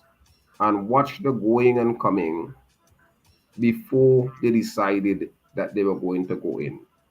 They eventually went in, and guess what? If their story is true, Osama bin Laden was one of the persons inside, and he got and they end up killing him. So I'm saying that if you are doing police work and you're serious about police work, you don't jump at the first idea that you may have a lead to something big, and in this case, drugs.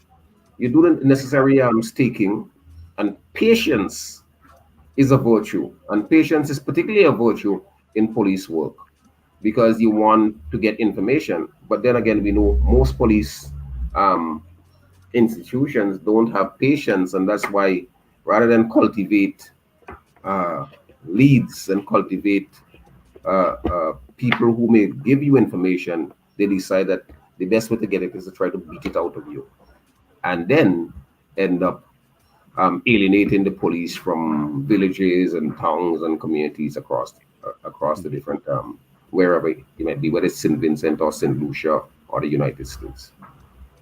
Exactly. But you have to be patient, and you have to be prepared to wait to get who you want. You don't want some nurse with 54 pounds of kilos. You know that's not hers. That's just the point I'm trying to raise here, because a lot of people hear you talking, and I don't think they really sit down and try to motivate the brain and follow what you're actually saying. Because if you are there that amount of drugs into a house or into a clinic, there have to be some connection there. So all you have to do is you put a unit out, and this is what you have to do: stake out that building and watch the movements and see what is what. Come on, don't just go on because you see a little child run inside that building, you're gonna go and arrest that child, and the child can't talk to explain to tell you what is what and who is captain from who is cook. You need to do the correct thing. And I think this is where some of our police officers, we have great police officers, but they're not really using their head and doing their job in the right way, and so forth. I'll give you a little clue of me. One morning, I normally used to work in the night, and one day I went home, which was the Sunday morning, and I met my place all dampened up and all my stuff broken, took out. My cousin has a lot of stuff in there, transformers, machines, a lot of things were stolen, was gone. And just when they left the door, I said to myself, they're going to come back. And I didn't trouble anything. I didn't trouble the door. I didn't call no police, nothing at all. I just notified some folks. That's who I have to notify in case of anything. So they could be on the alert. And I stayed in that house the following night. You know what happened? They came back. They came back. And what I did, I catch who I catch in the house. You know? I didn't run to police and run to this and run to that. I knew that they were going to come back because the way that they left the place, they figured nobody was there. And they came back. And I did my do. And I catch them, and they were held in one of them was held in custody. One got away because they didn't have enough manpower, you know. But I know all two wasn't going to get away. So that's just basically a bit of using your head and putting it to actions and so forth. So when we have these things happening, we need to think first and stake out the place, do real police work, real ground work, and try to solve the problem because. A lot of these things are happening, a lot of crimes happening, and we only hearing of killing, but we're not hearing of serving the crimes and catching. The only one that we heard of is the girl that was found in the car, and they got someone, and so forth because people saw something and what. But we need our police force need to be strengthened, and if it means bringing in some top cop like the one that married them in Trinidad or whatever, yes, do that because the force need help. The force need help.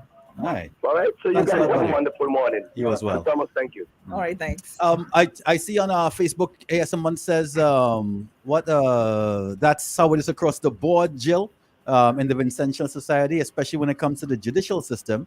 As Jomo once said, justice has two faces in SVG. The person says people getting shot in their foot and get away. Someone also said on WhatsApp, what is the use of all these regional international training and not putting it into action to solve the crimes? Everybody here talking like they know what it takes to run the police force. I don't know, real people talking like they know how the police should be operating it. That's not true, Mario. I may be able to criticize. I'll give you a cricketing analogy. You may look at our football analogy, two popular sports, and I may look at a batsman do a particular thing, and I may conclude that's really stupid.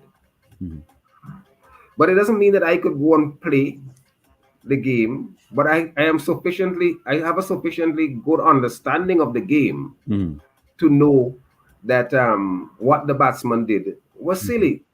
So I remember years ago there was an English batsman called David Steele, and Tony Cozier was given an example. The legendary West Indian cricket commentator Tony Cozier was given an example.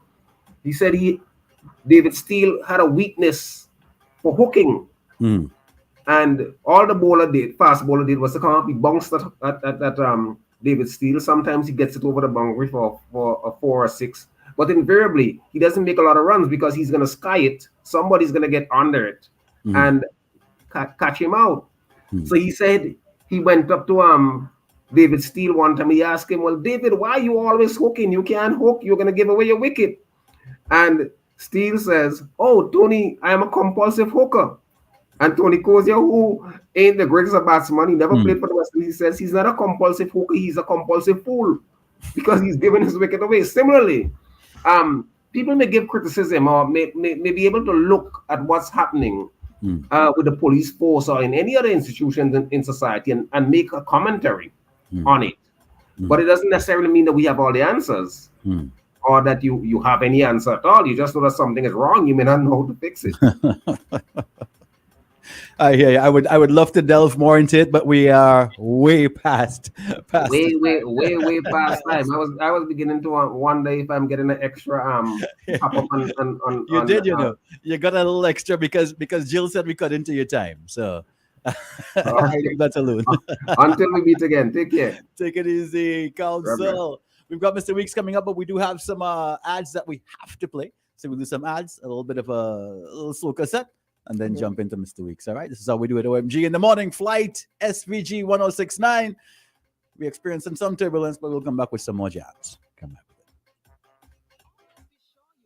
For more, get up to 35% off Baker's fully comprehensive vehicle insurance and still cover a whole lot more. Enjoy higher discounts and better coverage for any kind of vehicle. Isn't it good to know that no matter where you are, you're covered? Covered by a company owned by Vincentians that understands your unique insurance needs. At Metrosint General Insurance Company, we've invested 50 years of service to guarantee that you have the peace of mind that you deserve. When it comes to motor vehicle, property, employer's liability, business insurance, and much more, we've got you covered. Our professional and friendly staff understands your needs and ensures you understand your options. Metrosint General Insurance Company.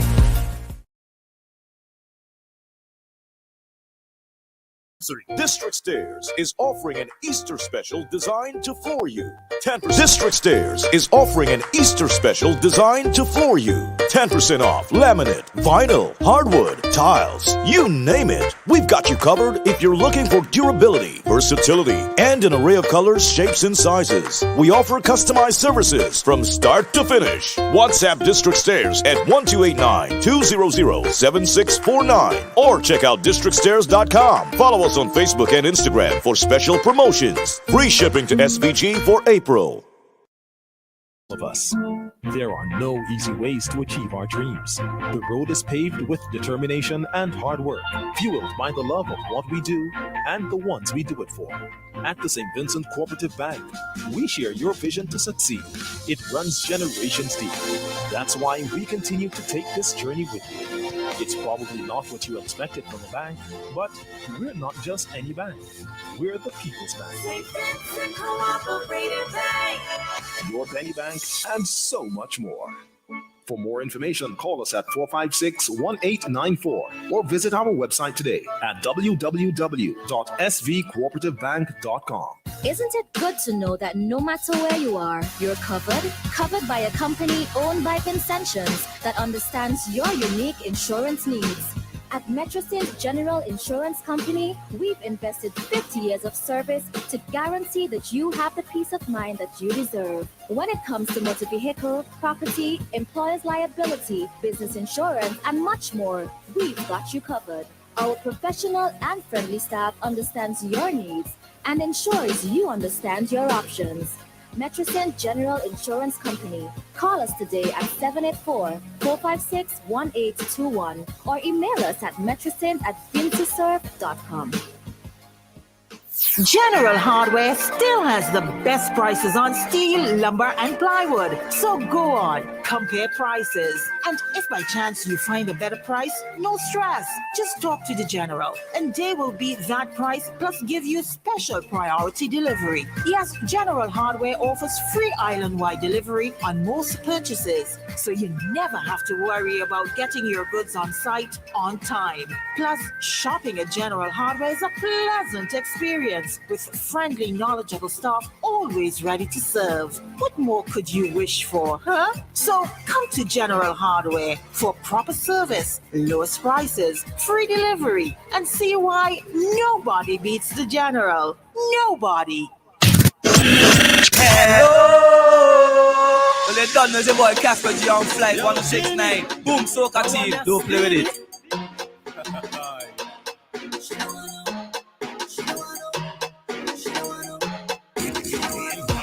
Tell them say them tired of the lame thing. Some of them and them just overbearing. All of them just coming with the same thing. Sometimes for the girl them so you know it's not a play thing. She don't want no mains, she don't want no AK. I just see rifle, I just see rifle. She don't want no mains, she don't want no AK. I just see rifle, I just see rifle. Rifle wine.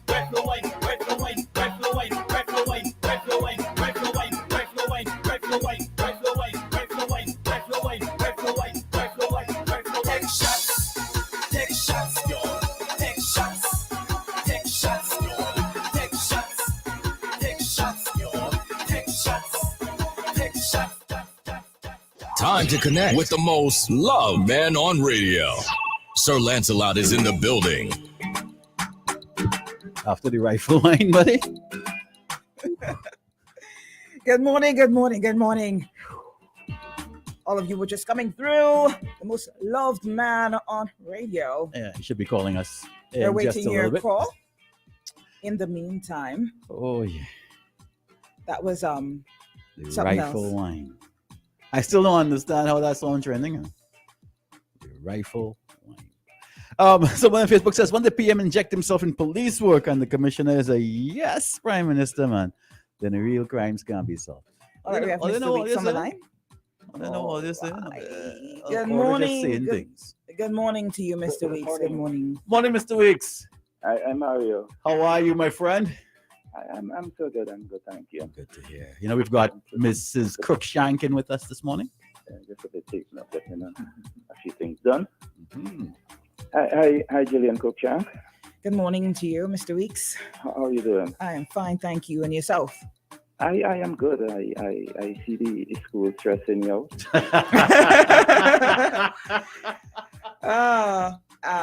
You can say that, but I think I have faith that everything will play itself out naturally. I mean, we contacted the ministry, so I'm just awaiting word, and we'll see what happens. To the point where you're saying to parents, "Oh, if I were going out, if I was the one." You know. The weeks like you took notes this morning. Huh? Listen, I am telling you, it would have gone a bit differently. I don't think I need to be disrespectful to get my point across, but you know, as a mother, I think I would have handled things differently because I don't see how that affects my child. You know, how you can keep a child home from school, especially at this point in time because she's in Form 4. And they're prepping for exams just because of her hair and that and something else other children have done and is still dealing with. So if she had called home everybody, I wouldn't mind. That's my thing. If it was done with everyone, fair, but not just my child. I'm sorry. I may not be of the upper class, but that gives nobody the right to discriminate, you know, against my child. You can mess with me, but my children are sorry. I don't think it's targeting me personally. I believe that we let this happen too often. This whole classism. Exactly, classism. Like Maria said, it happens a lot, and there are parents who would let it slide. There are people who would let it slide. I am not one of them, and I believe that you teach people how to treat you, and putting all things aside, you know, people could come at me, but yes, she bleached her hair. And like I said, it was while we were doing online school. This is when the volcano erupted. You know, this is after COVID-19. So it's been a while. And her hair is not a distraction. It's not loud. And, you know, like I said, other children have the same hair color and they weren't sent home. So fair is fair. They are of a different class.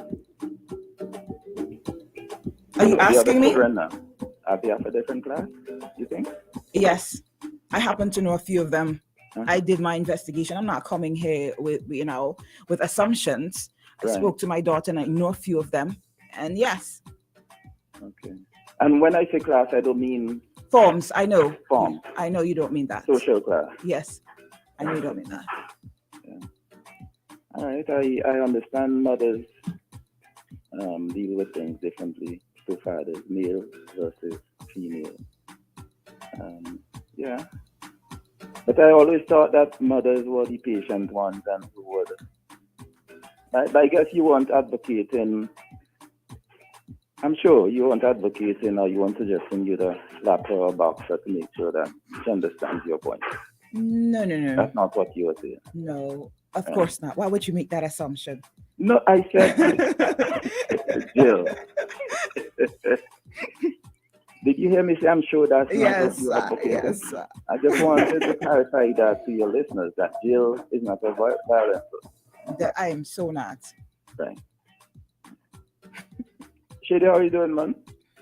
Good. This is your time. Yeah. And we outdoors now. Basically. Yeah. And good morning to your listeners, Mario, Gio, and Shady. Yes. So what are you talking about this morning, Mr. Weeks? What has pressed a button for you with everything that you've heard this morning? Something related, but not directly. It's in the social realm also. By the way, I disagree violently,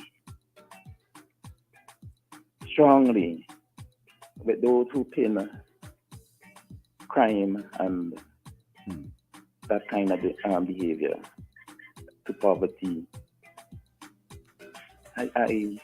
Because if that is, or if that was the case, St. Vincent and the Grenadines would not exist today. Because there was a time when poverty was all that we knew. You know, there was a time when poverty, that was all that we knew, and we didn't have as much crime. We didn't have gangs. So I reject that completely, that crime has to do with poverty. You reject that? You don't think there is no connection? One doesn't affect the other? Yes, one affects the other. But in terms of the direction of causality, because we can, and the whole argument, Jill, about state of economy. We just saw over the weekend the richest country in the world. A man drove 300 kilometers to go and kill as many black persons as possible. That did not have anything to do with poverty, Jillian. It also doesn't have anything to do with SVG, because that's what we're talking about when we made that connection in terms of poverty being one of the factors with crime here. So in the rich countries, it doesn't have anything to do with poverty. Well, you went there, so you tell me.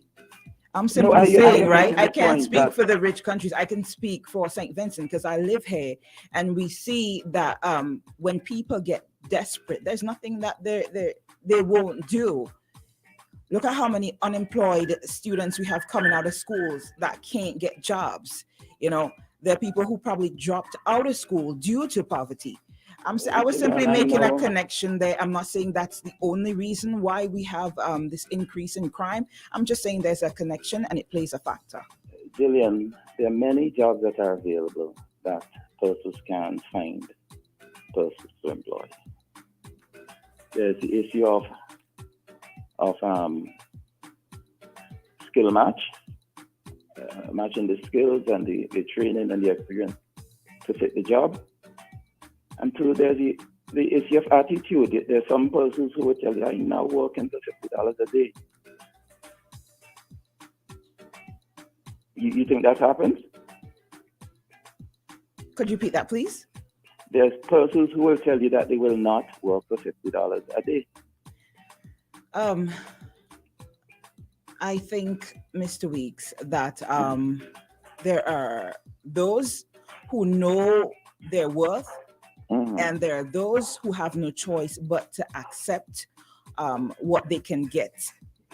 And people who are in a position where they have no other choice would gladly accept the $60 a day.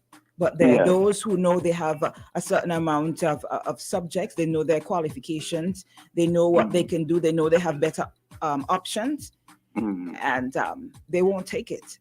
So they value more than, they're worth more than $60 a day. And therefore they try to get the more than $60 a day from the proceeds of crime. I hope you know I believe in keeping it real, Mr. Weeks. In the real world, but that's what that's in what the I'm trying real to do. in the real world, right? People live by the theme by any means necessary. Really? And when you have a family to support and you're not very skilled, or you don't have certain qualifications, or the skill that you have, there's not a huge market for it here in St. Vincent. If they can't get out and get to where the jobs are, they will either try to do some sort of business or find a way to make money. Like I said, desperation makes people do desperate things. I'm not condoning it, but I'm saying that's what people do. So those It's a guys fact of life. who shot the 4 persons recently, was it yesterday or sometime recently? It was yesterday. Montrose? Yeah.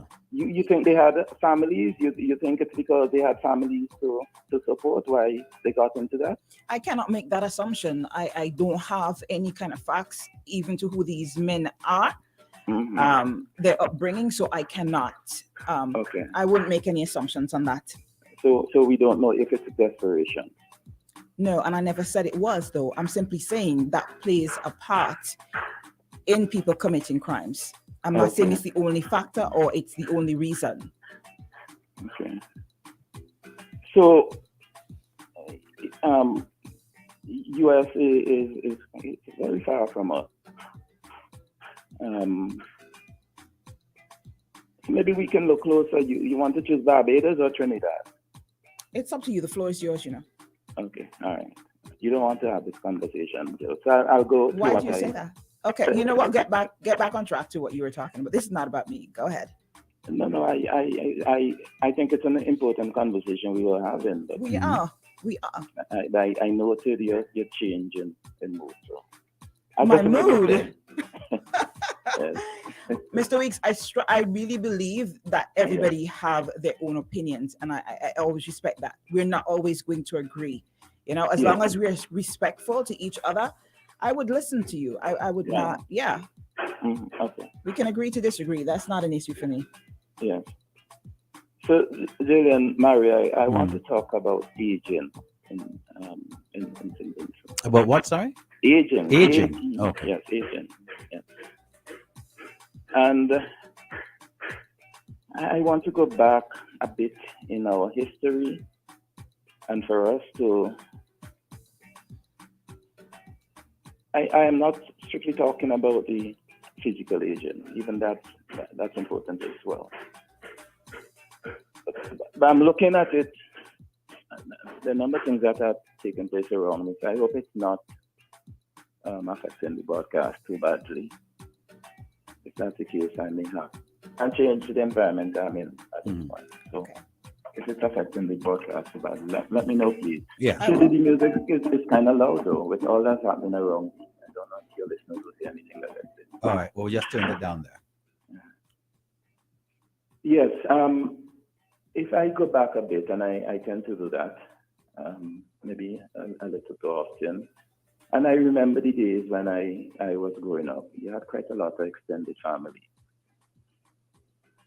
So in my situation, there was my great grandmother. She was a matriarch of the family, my great grandfather.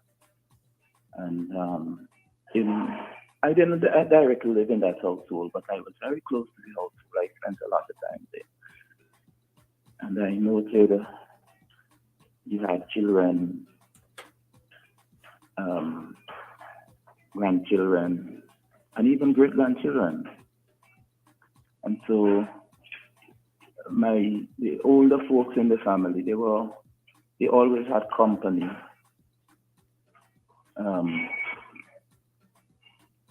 There was always someone there with them, not necessarily to look after them or to supervise them, but to provide company now, to have somebody they can talk with, they can communicate with.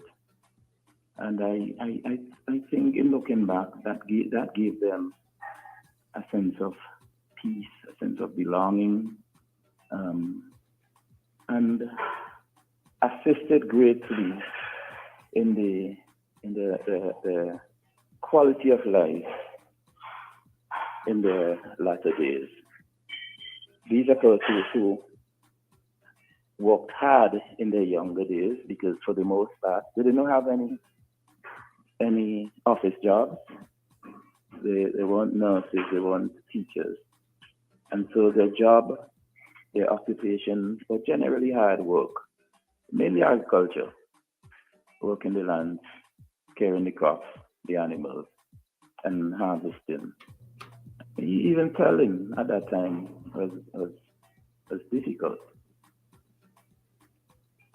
That was a typical household we have in St. Vincent, a household that is made up of an extended family. What we see these days, I want to make the leap from then to now. You have several households in St. Vincent that are occupied by one person, sometimes two persons, sometimes very elderly persons. And sometimes these citizens are alone for the most part. And I attempt to put myself into their situation, and it must be difficult because it's natural for a human being to want to live in groups, and you want to talk, you want to communicate, you want to share, and so forth. And you have these persons who live alone. There's so many of them. And I am not trying to do a diagnosis here as to what is the problem. I just want to draw some attention to the plight of these persons. I believe that many of them are comfortable where they are. They may have grown into it in terms of being alone and living on their own, nobody to disturb them. But in many instances, I suspect it must be a lonely life. It must be lonely. Mr. Weeks? Hello? May I come in? Can I interrupt? Sure. All right. You said you feel you can relate. I'm not sure of your situation, but in what way can you relate? In the age aspect of it, or are you by yourself? Are you advocating for like in-home care, or you just want to make people aware that we need to pay more attention to the elderly and make sure that they have support, not just assistance? Well, I am just expressing what I observe, and no, I am not alone. Let me answer that up front. I am not alone at all. I am not lonely. Okay. But I make the observation. Okay. I look around my immediate community, not necessarily minding people business, but simply observing what's taking place in my community. I understand where you're coming from. The community that I came from. And I note the persons who I work with, some of them are a little older than me, and I get the impression that it is something as a society that we must pay attention to. I was going on to say that the recent pandemic must have exacerbated the problem, if there's a problem at all, in that now you have to be so careful when you interact with persons generally, but even more so the elderly. You don't want to be the one to transmit the coronavirus to them. And as we know, have we seen that the elderly, they are very susceptible to the virus. If you pay attention to what's happening, for example, in the islands around us, where persons are still dying from the virus, in most instances, it's the elderly, persons in the 80s and the 90s. But the point without going on, the point I am making, there's just so many persons who have raised their families and who had prepared nice homes for their families, and now their children and grandchildren have gone out and prepared nice homes for themselves and their children and so forth. And we just have quite a number of intentions who have contributed significantly to the development of St. Vincent, who have contributed to and provided for the top people in our society now, those who currently rule us and serve us. Mr. Weeks, you know something? Yes. Real quick, let me just put this out there, and it's just a suggestion.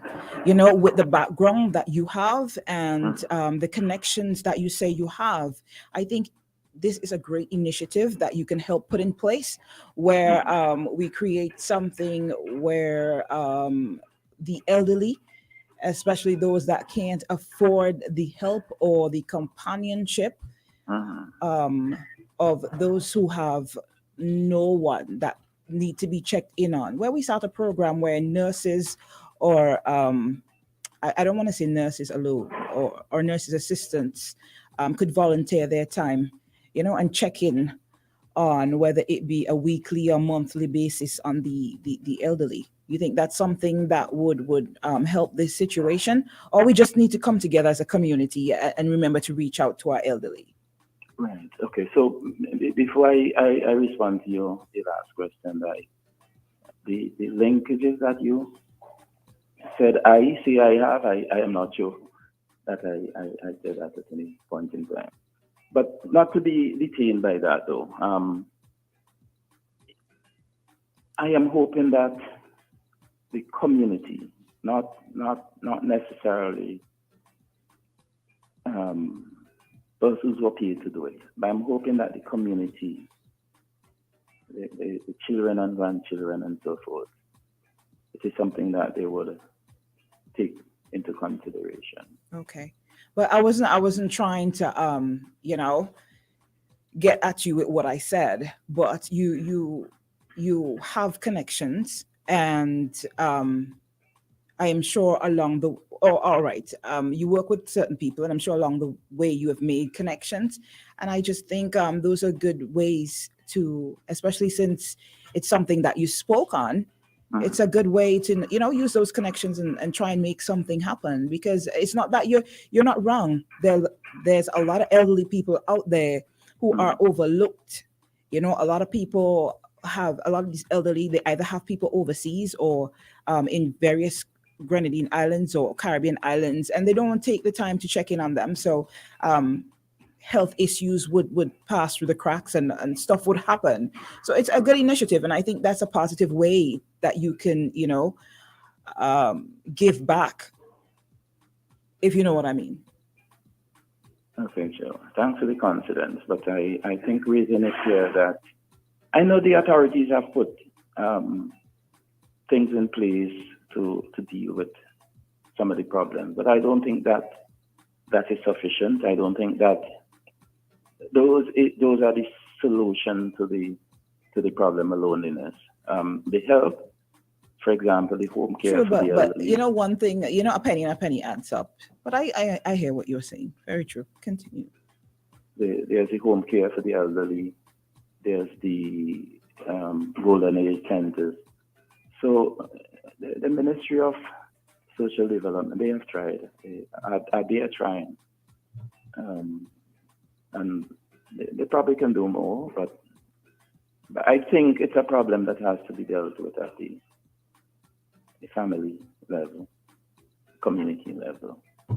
And I believe that if we take that approach to living and development, the crime situation that we have that is appears to be spiraling out of control will not get to the stage of of Trinidad, Mario. We still far from there. So if we take steps now, we will not get there. I don't want to talk about Jamaica. I mean, Jamaica is still further down that road than Trinidad. But the crime situation, Joe, I think the household, the homes are where we have to deal with the problem. I think that's definitely where we start. Yes, it's definitely where we start. With our girls. Because if you go back to our history, and this is not bashing women and mothers, because they do a very good job, an excellent job given all the circumstances. But we can help them to do better. And I believe if we start with the girls, because and why I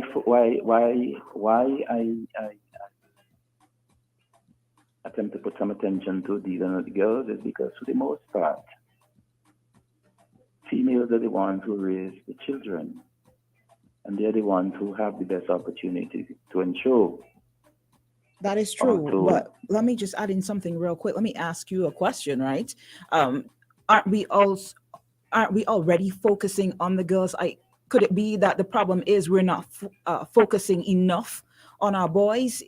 Maybe that's why we have so many single parent homes. Maybe that's why men have let me see this. I think statistics shows, if I remember correctly, and it doesn't have anything fully to do with SVG, but most of the people who suffer mental health issues here are males, and most of the times, most of the crimes that are committed here are done by males. So maybe we should focus more attention on our boys, seeing that we are already focusing our attention on girls. Girls get the most attention. Shady, am I wrong? I totally agree with you. I totally agree with you that our boys are neglected, and to a large extent, that's why they get into the problems. That's why they create the mayhem in our society. I totally agree with you, but I believe that the women, the girls, are in the best position to correct that, because they are the ones who spend the most time with the boys, and they are the ones who can constantly tell the boys when they're growing up and point them to these issues, and try to get them as they grow up to look in another direction. I hear you. That's the point I was making. Our history, I was making that point when you stopped me. Throughout our history, women are the ones who look after our children, who look after our boys, who look after our girls. And I believe that they're best placed to ensure that our boys go in the right direction. And I'm not saying that they must now go and hold the 25-year-old young man, and it's difficult. They're set in their ways already. But the babies, I would like to see them being initiated. I am one who is of the view that first 3 years of a child's life is the most important in their entire 73 or 75 years that they are projected to live at this point in our development. That first 3 years is the most crucial part, and I think that we need to get our women to use that period to redirect our young men. I happen to think, right, Mr. Weeks, I don't know if you'd agree with this, but I happen to think we downplay the role of our men. And you're right, the first 3 years is very significant in a child's life. And that is why for the first 3 years, I think they should have a male role model. The father's presence is just as important as the mother's presence. And he plays an even significant role with our girls also. I totally agree with you. But the point I'm making is that I am looking down the generation to come. Mhm. I am saying that those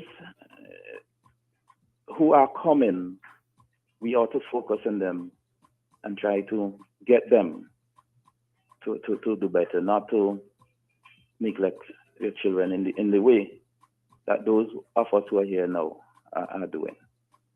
You're talking about the males neglecting Yes, their children? I want the 3-year-old and the 10-year-old to be told, first of all, not to be told that, no man never helped me looking after, don't go spend your time looking after any woman. Okay, that happens. It may not be a lot. That happens. But instead, I want them, the mothers, to say, boy, you see the suffering I am going through without a father. Don't do that to your children.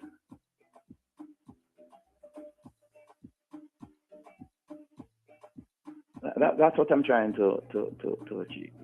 That the mothers who are raising children now, so the next generation will do better than my generation did, and better than the current generation. All right, I hear you. I already put in my 2 cents there. I think going forward, it's still going to be a bit difficult because now we have babies raising babies. Some of these mothers are young and children themselves, and I think that's one of the issues that we're having at the moment, because we have children raising children, and then you have the factor of the absentee father, and that's why I think it's important that we stress put our focus on our boys as much as we do our girls, because both of them, they come hand in hand.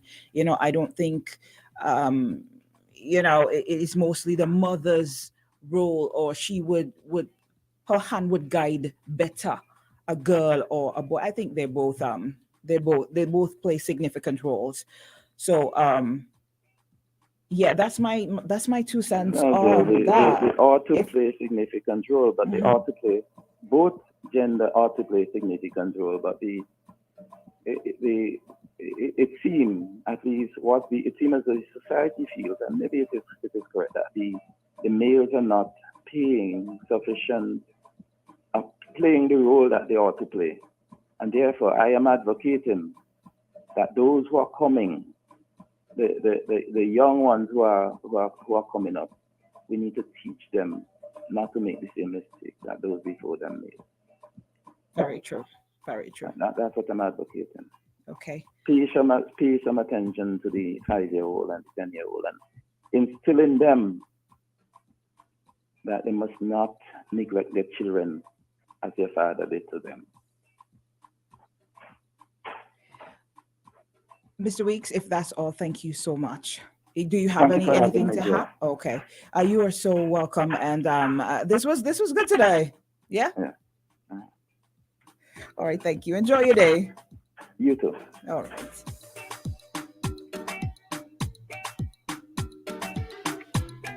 All right, that was the most loved man on radio, and we have to take a commercial pause, but let's squeeze in this call real quick. Good morning. Okay, we lost that caller. Okay, for the person who just called, feel free to call us back after we take a commercial break. We've been at it for a minute there, so get your boarding passes ready. All right, it's flight 1069 OMG in the morning.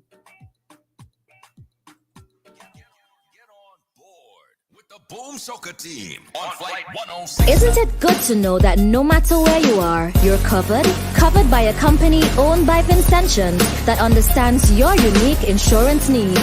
At Metrosint General Insurance Company, we've invested 50 years of service to guarantee that you have the peace of mind that you deserve. When it comes to motor vehicle, property, employer's liability, business insurance, and much more, we've got you covered. Our professional and friendly staff understands your needs and ensures you understand your options. Metrosint General Insurance Company.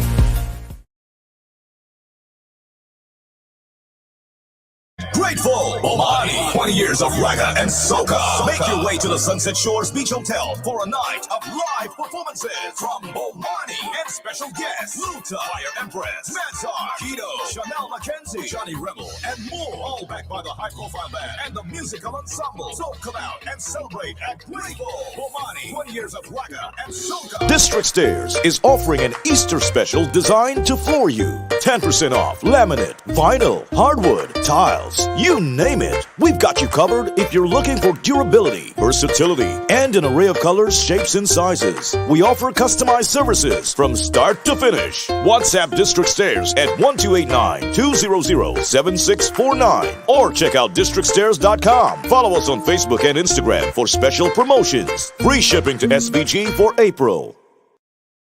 For your future, UE Open Campus is in touch. No more than ever. We offer programs of quality, affordability, online, on-site, on demand. From undergraduate to PhD, fulfill your dreams, acquire your degree at Open Campus. Come in and see us at UE Open Campus. Your success is a must. Apply today. Visit our website at www.open.uwi.edu. You can call us at 456-1183. $1,250,000. That's the Super 6 jackpot from midday, Tuesday, May 17th. Here's your chance to be a millionaire with a Super 6 jackpot of $1,250,000. District Stairs is offering an Easter special designed to floor you. 10% off laminate, vinyl, hardwood, tiles, you name it. We've got you covered if you're looking for durability, versatility, and an array of colors, shapes, and sizes. We offer customized services from start to finish. WhatsApp District Stairs at 1289-200-7649 or check out districtstairs.com. Follow us on Facebook and Instagram for special promotions. Free shipping to SVG for April. Protect the children. Yeah. Don't be afraid to speak out. Teach the kids their rights.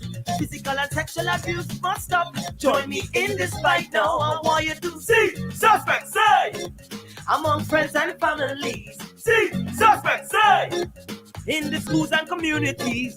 Children of the future, they depend on you. Report to the authorities, that's what you should do. You see these signs, do what's right, put a stop to child abuse. See, suspect, say! Among friends and families, a message from the Child Development Division within the Ministry of National Mobilization in collaboration with UNICEF. We have all endured the wait for 2 years. I know you're feeling pain.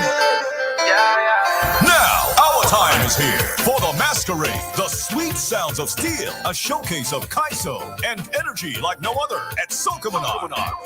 St. Vincent and the Grenadines Carnival 2022, June 24th to July 5th. Vincy Mass, take the ice Singleness again, when I'm with my friends, go party and never stop till the end of morning again. Ladies and gentlemen, on behalf of Soca Team Boom, we would like to welcome you on board Flight 1069, Mission St. Vincent and the Grenadines Carnival. Soca Aviation regulations requires that you fet with the Soca Team for the duration of this flight. Well, this is Cap in this thing, man, on the Flight 1069 with the Boom Soca Team. Real steel. They done as your boy Casper G on Flight 1069. Boom Soca Team. Don't play with it. And the shouting, hey, nicey call. Flight 1069, Boom Soca Team, destination Vincy Mass. Hey, tell them come Mr. Level the gas mass.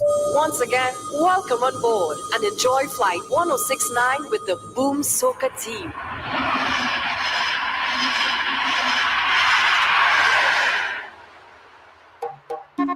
Boy, boy, boy. Tell them we're ready for the stage again. They're gonna say we ain't staying again. So when the rum's up, we get the burn. We're ready for the roll. So every girl start walk, turn. All of them like a kid and walk, turn. Around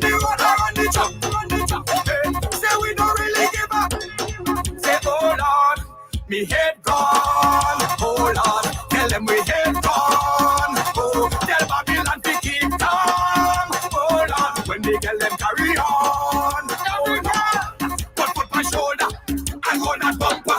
They tell them they have no order. So fellas beware, fellas beware, fellas beware, fellas beware. Hey, whining contagious and so outrageous. You can't control it like coronavirus. So fellas beware, fellas beware, fellas beware. We don't beg nobody. We have our own money. You cannot style me. You cannot diss me. Never in our history. We have our own money. You cannot hold me. You cannot control me. We back in our empty. Somebody say, hey, we money up. We jumping up. We money up. Oh, na, na, na. We money up. We jumping up. We money up. Oh, na, na, na. Tell them body come watching me on. Let some answer this cashing me on. How now we done is stashing me on. I'm the down in the land. So tell them say, show me. You're $20. Show me. And you're proud of it. Show me. You're $50. Show me. And you're proud of it. $100. Show me. And you're proud of it. Show me your two money and cause we have your own money. You cannot style me. You cannot diss me. Never in our history. We have your own money. You cannot hold me. You cannot control me. And pocket never empty. So where's the place that never come? And I shall all me say Rastaman a run out the house and I shout out OMG, what a fire. Ratty, Congo cat, boom, Congo team, Congo cat, boom, Congo team, Congo cat, boom, Congo team, Congo cat, there's a fire, fire, fire in the dance. What the place of honor, fire, fire, fire in the dance. What the place of honor, Rastaman a beg, cause he tread out there. Too much soca in the air, and they tread out there. They bring him on, yeah, them to dread, hot like hell out there. He said they running it too red, yeah, cause he cannot take the heat. He says too much beer cannot take the heat. Man, why them not a beer cannot take the heat. Till morning come and be a champ, the Rasta shout, OMG, what a fire. Ratty, Congo cat, party too bad, Congo cat, the place of honor. Congo cat, party too bad, Congo cat, the place of honor. Fire, fire, fire in the dance. What the place of honor. Fire, fire in the dance. So we coming here to start it. Nobody could start the party like how we start the party. Nobody knows that Bacana more than we. We start the party, we come here to tear it down, rip it down, promote our friend. We say we have too much energy. Gas it up, gas it up, gas it up. This is a bad jam. Oh, it's a bad jam. This is a bad jam. Yes, it's a bad jam. Party we come to shell down, but shell it down, shell it down.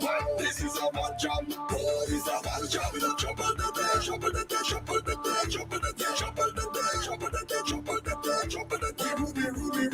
We mad. We get to know the people. Oh my gosh. Hey, what? Yo, all the biggest truck I make it with all you. I come in here to tear down the venue. Thinking some kind of light when they call you. Well, you're mad. This is a bad jam. Oh, it's a bad jam. This is a bad jam. Yes, it's a bad jam. Party we come to shell down. Shell it down. This is a bad jam. Oh, it's a bad jam. But protocol for the carnival. I shall give a chain. I come here to stand the bacchanal. I get the road to be jump. I went like animal. I'm going to be principal. Come on and pretty girl. See people. I'm just not see people. Roll I on you, then start to reverse like people. Dirty people, I'll just not see people. Finish to roll I on you, then start to reverse like people. I'm in the end, I don't go in home. I jump from since last week, I lose all the phone. No matter tell me nothing, I in his own. His massive, she country job and up she told. Jenna, mad. Jenna.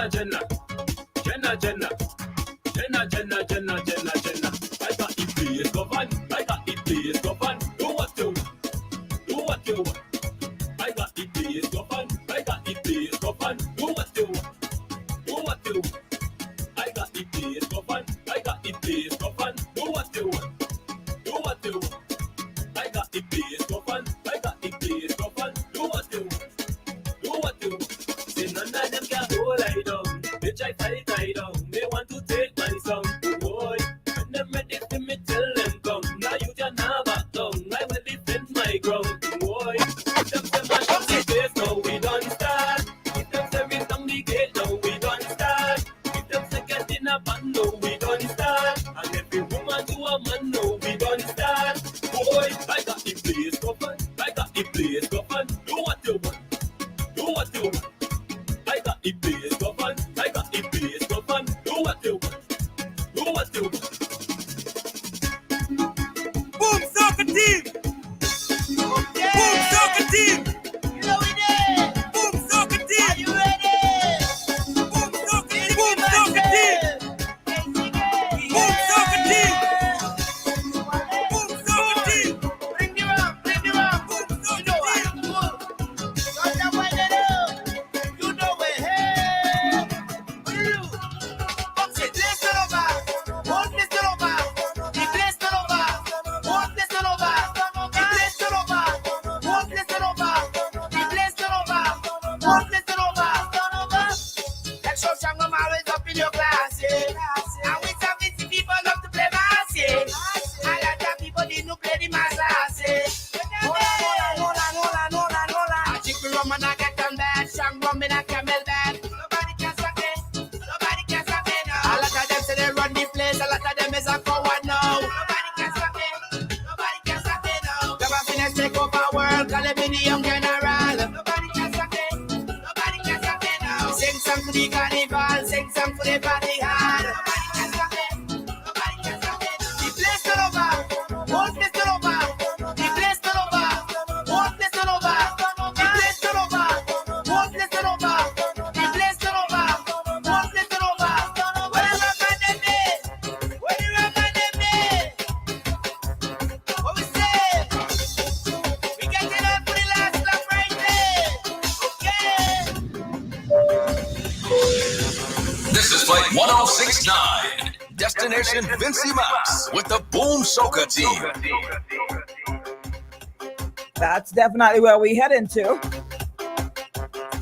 Good morning to all of our passengers. Welcome aboard. Those of you who are just coming through. We want to say good morning to all the business places locked on right now. Good morning to the folks at Flow. Remember to enjoy free data Sundays. When you activate a 3-7-day or 30-day combo plan, Monday through Saturday, you can enjoy free gigs of data to use as you want on Sunday. All you got to do is dial star 129# to activate the plan that's right for you. All right. And if you're in Brooklyn, NYC, get ready for the soft opening of Woodsy Bar and Restaurant, 1133 Clarkson Avenue, Brooklyn, New York, 11212. Get appetizers, main courses, and all kind of fixings like the rice and peas or the Caribbean skirt steak. You know that'll go fill a hole, right? They also have stuff like pulled chicken sliders, monster sticks, or the guacamole and plantain chips. Check them out at 1133 Clarkson Avenue, Brooklyn, NYC, 11212. That's the soft opening of Woodsy Bar and Restaurant this Friday. Get on board the Woodsy train. Trust me, you have food in it. Caribbean things. And tell your friends, pull up, all right? Good morning to you guys at Pharmacy Plus.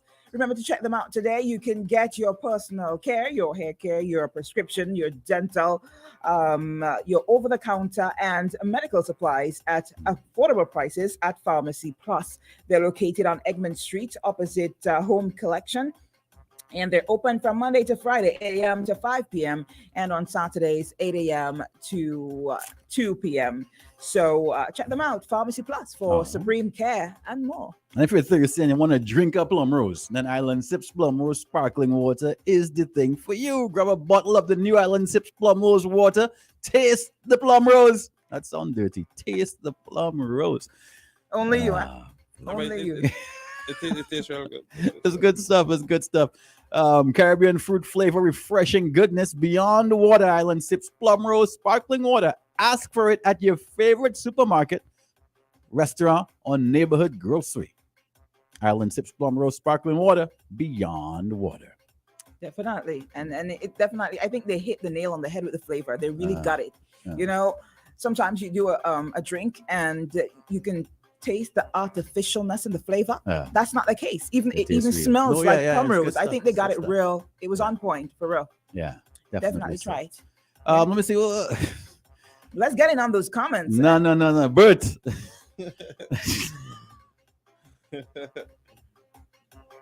Bert, you know they're a sponsor, right? I can't say that. We need to get Mario. Share. This is why Okay. I take calls and go. This is why I don't stay in the front, you know. Jill. Good morning. I got to send a special good morning to Gwyneth and Old George.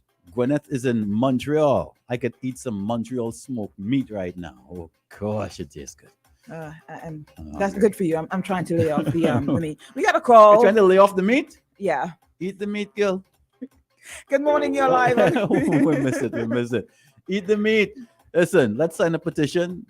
Jill have to eat the meat. No, I think sometimes you need to cleanse yourself, you know? It depends on what meat you eat. Go on a break. When last they had Montreal smoked meat? We have a call. Saved by the call. Good morning, you're live on OMG. You ain't hit nothing? I did. Good morning, you're live on OMG. Good morning, my sister. Good morning to you. I'm begging you personally as a friend. I listen to you. I don't know you. You don't. I guess you might know me by now. I've been hearing my voice for 14 years. I'm begging you as a friend that when you say carnival and drink up your rum and tumble down with BA2, when we were promised 70%, I am saying I don't want anything to happen to you. So I'm saying if you go carnival, I will cry. If my brother go carnival without a mask, if you see the devastation in Taiwan, devastation, Martinique, Guadeloupe, Trinidad, Barbados, they can't, trust me, even keep up, even when people had their masks on. We were promised a vaccination party. But this little Congo snake man here spoke about no, I'm nothing to the public. I spoke about the weakness of the vaccine. So I saw a boom where everybody took the vaccine and they got sick. Flower Mill, everybody took it almost, some of them got sick a second time. I've seen what happened with Jack's Bar, and I'm only saying, if we were promised by Mr. Gonsalve, I hate you. You promised us 70%. You promised us 80% last year. You did the right thing. When you put young people out there, they start already, to go out and party and set with BA2, more infectious than the original strain. And what's going to happen? Boom will make money. The artists will make money. But our people, one life will be lost. This Mr. Hamilton is willing to go to court, willing to speak to Kappa, willing to speak to Paho, willing to write the White Mountain Organization to say there needs to be an investigation. I'm begging you all, please. Okay. Do not sell out All right. Okay, Mr. Hamilton. Mother work. All right. You know something, Mr. Hamilton. Okay, we have Mr. Hamilton. I think you'll get your point across if you smoke a weed. If you give a better delivery. Good morning. You really need to focus on your delivery, because when you started out, I know you called to make a point, but the whole concept, your point was missed because of how you put it out there. Because I thought you were about to attack me. You know, I had my guard up already from. Yeah. Feathers up, man. I always appreciate your contribution, but I think if you need to work on your delivery, you seem to be a very passionate man, a very emotional man. You know, so if you calm down before you call in and while you're talking, you know, you just ease it in there. Right. You know, it comes off as less of an attack if you do it that way. And we would appreciate it. We really would. All right, we're about to get into some of our comments. A tube steak is good every now and then. Definitely true, but I am really trying to watch what I eat these days. And at this point, I'm at a little cleanse. You know, I'd rather just vegetables and yeah. At this and all point, beef tube steak is good. Yeah, he definitely. Someone is saying he needs to take baby steps. You know, I don't mind him getting his point out there. I believe in respecting people and their opinions, but it's how you put it across, you know? Okay. We have... you got some WhatsApps there? Someone said, Mr. Weeks, what do you think of the COVID-19? Okay, that was from when Mr. Weeks was here. He also said, Mario, hold your testitude, like Bing would say. Oh, well, testitude? I don't know that joke. I don't know what's going on Okay. there. I wasn't even here. One of the main thing with the police force is that the guys inside there who really can do the work, they are demoralized because promotion are not done by merit in the police force. And not only in the police force, in the public service. Promotion are done by card. Depends on the color of a card. And we have very good police officers with good training. But they are demoralized because of the way promotion are done. If you look at the last promotion list and guys who are promoted, some of them can have a whole file in their hand and they were promoted. And the guys who really can perform, I don't want to call any names, they are not being promoted. And that is one of the main issue from the top down. People may be qualified, but not competent in some areas as well. It should have been that people may be certified, but not competent certified. Interesting, yeah. Now, again, I've heard an echoing, a prevailing theme, right? The narrative has been a lot about nepotism, a lot about favoritism, stuff like that. So I'm not quick to dismiss stuff like any kind of claims like that, but at this juncture, I have no proof that happens in the organization. So if there's someone that can shed light on it, great.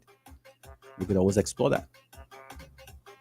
I am tempted to comment. So this is star pegs in around. Winston, sorry, go ahead. Say it, Joe. It's okay, but you don't think he has a point there? Well, that's what I'm saying. I hear that theme, and again,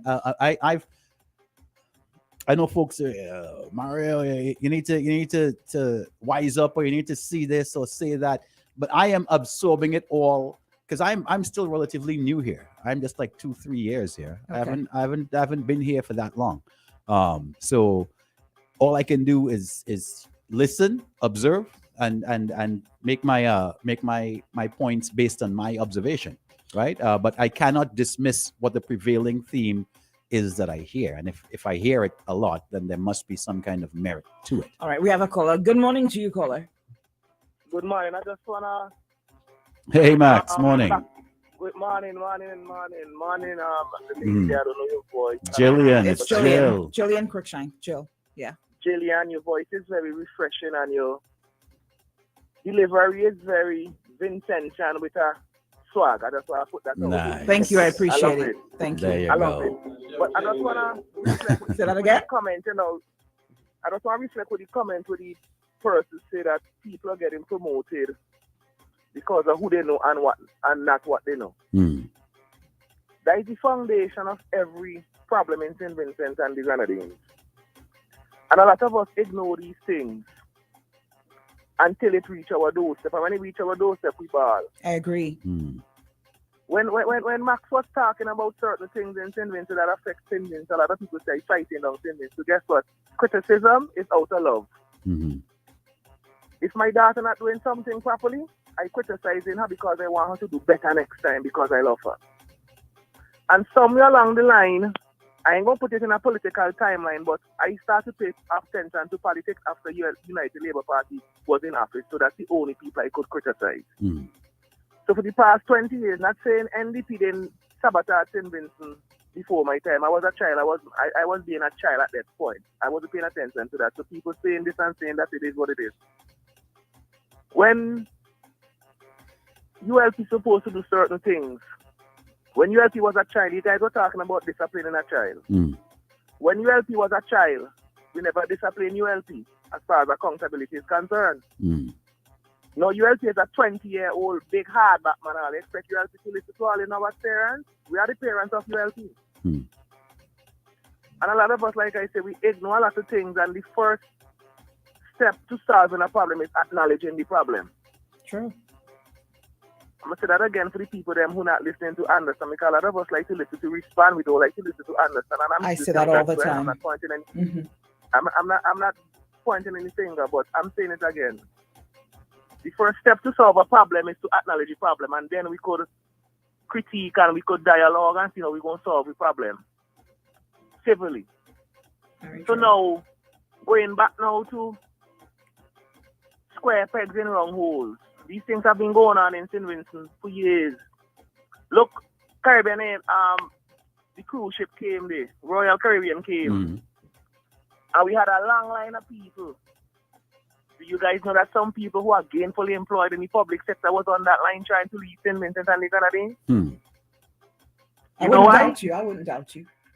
I'm telling you, I'm not asking, I'm telling you because I have people who I know who are there, because guess what? The good police officers are being ridiculed. Because if they say, big man, that is what you're doing there is not right, you know? They're being ridiculed, and if they talk out, just like the boy from tourism who talk out about the lack of performance that the Department of Tourism promised us, they fire him.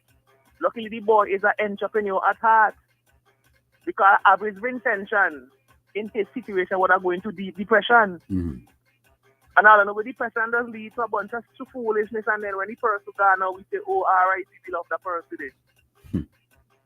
Like something that really, really going on in St. Vincent a lot, and now I'm going to touch the whole thing with Precious, R.I.P. to Precious Jed. We lost a daughter. I lost a daughter. My daughter 14-year-old. And when I see that girl, and I wanted to apologize to the other lady host, because remember I say I was desensitized to the thing. I didn't feel as angry as I felt. I think I was supposed to feel when the news hit. But when I saw that girl's face, when I put a picture, a face to the body in the cockroach bag, it hit me to me core. That's my daughter, did it, That's my daughter, did it. My daughter 14 years old, and that is my daughter. And the thing that hurt me too hard, somebody had a screenshot where the mother said she filed a missing person report to the police, and the police said the girl is at the age of consent, therefore they cannot do anything. And I mentioned before, the Prime Minister was on another radio program, and the girl tell the Prime Minister that she felt unsafe in St. as a woman, and he all but dismissed that girl the concern. But yet we want to tell United Nations Security Council we're going to increase safety for women and children to get a seat on a board that doesn't benefit the average intention. Yes, it look good on paper, but reality is women are dying. A woman get beaten her face with a hammer because police refuse to lock up the man. A woman get shot in St. Martin's parking lot because police refuse to go check with his license firearm, even though the woman filed reports. I could go on and on and on and take over the whole program, but situations where women, our foundation of our society, we're supposed to love and adore women. We're supposed to protect women. Without a woman, a house could never be a home. Do we really consider that? But yet, another girl get killed, chop up, dash her like a dog. That's the part that hurt me too, and they dumped the body in a gutter. No, that is so hurtful. That is absolutely so hurtful. And we, as Vincent, my question I put in out to everybody, from the top politician to the smallest vagrant in Kingston lying down under a bus shed. Where do we go from here? Because frankly, I'm tired of the long talking, Where do we go from here?